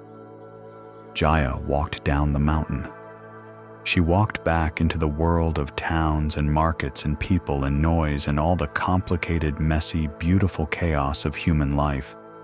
She did not return to the bench. She did not seek authority. She found work with a group of advocates who represented the poor in legal disputes, people who could not afford counsel, people who stood before judges the way farmers and tenants had once stood before her. She used her knowledge of the law, her understanding of how courts worked, her intimate familiarity with the bias that lived inside the system like stone dust in beetle nut, invisible but devastating. She used all of this not to judge, but to serve. She could not undo what she had done. The nun was right about that. But she could change what she did next, and she did. One case at a time, one life at a time, one small act of honest service at a time. This story shows us that karma is not only about consequence, it is also about transformation. Jaya discovered that punishing herself for past harm did not reduce the harm. It only added to the world's suffering. Buddhism teaches that remorse, genuine remorse, is valuable, but only when it leads to change. Remorse that becomes self-punishment is just another form of grasping, another way of keeping the self at the center of the story. The Buddha taught that the path forward is not backward. We cannot undo what has been done, but we can change direction. We can set down the stone. We can open the hand. We can walk back down the mountain and begin. We have traveled far tonight. We have met 10 people who learned, each in their own way, the ancient truth of karma. We met Daya, who built failure into her lamps and was consumed by the darkness she created. We met Karan, whose pride silenced the wisdom that could have saved his people. We met Tara, whose deception ground her own teeth to ruin. We met Sanjay, whose honest work survived the rumors that tried to bury it. We met Ananda, whose flawless discipline hid a ledger of spiritual pride. We met Devraj, whose sealed room of betrayal was opened by the son of the friend he had robbed. We met Meera, whose open gate reminded us that water must flow to sustain life. We met Kamala, whose true colors endured while false ones faded. We met Bimal, whose handful of bait given back to the sea was worth more than Tarun's full nets. And we met Jaya, who carried her stone until a nun showed her that the hand was made for opening. All of these stories point to the same quiet center. Our actions matter. What we do to others, we do to ourselves. What we build into the world, we build into our own lives. The seeds we plant grow. The walls we construct become our own rooms. The water we share flows back to us, and the water we hoard dries up in our hands. This is karma, not punishment, not reward, simply the patient, inevitable unfolding of what we have set in motion, as natural as the tide, as certain as the seasons, as gentle and as relentless as water-wearing stone. Let these teachings settle now. Let them rest in you the way seeds rest in soil, quiet, unseen, waiting for their season. You do not need to remember every story. You do not need to hold every lesson. Simply let them be. They will find their way. Feel your body now, heavy and warm, sinking into rest. Feel your shoulders releasing, your arms softening, your hands opening. Let your jaw loosen. Let your forehead smooth. Let the small muscles around your eyes relax, one by one, until your face is calm and still and peaceful. Your breath is slowing. You can feel it. Each inhale a little softer, each exhale a little longer. The tide is going out. The day is ending. The stories are complete. There is nothing you need to do, nothing to fix, no one you need to become. You are simply here, breathing, resting, held by the same ground that holds everyone, the same silence that fills the mountains, the same ocean that breathes beneath the fisherman's boat. Let go now. Let everything go. The stories, the teachings, the words. Let them drift away like clouds crossing a wide sky, moving gently, dissolving gently, leaving behind only the vast blue stillness that was always there. You are safe. You are held. You are home. Sleep well, and thank you for joining us at Sleepy Monk.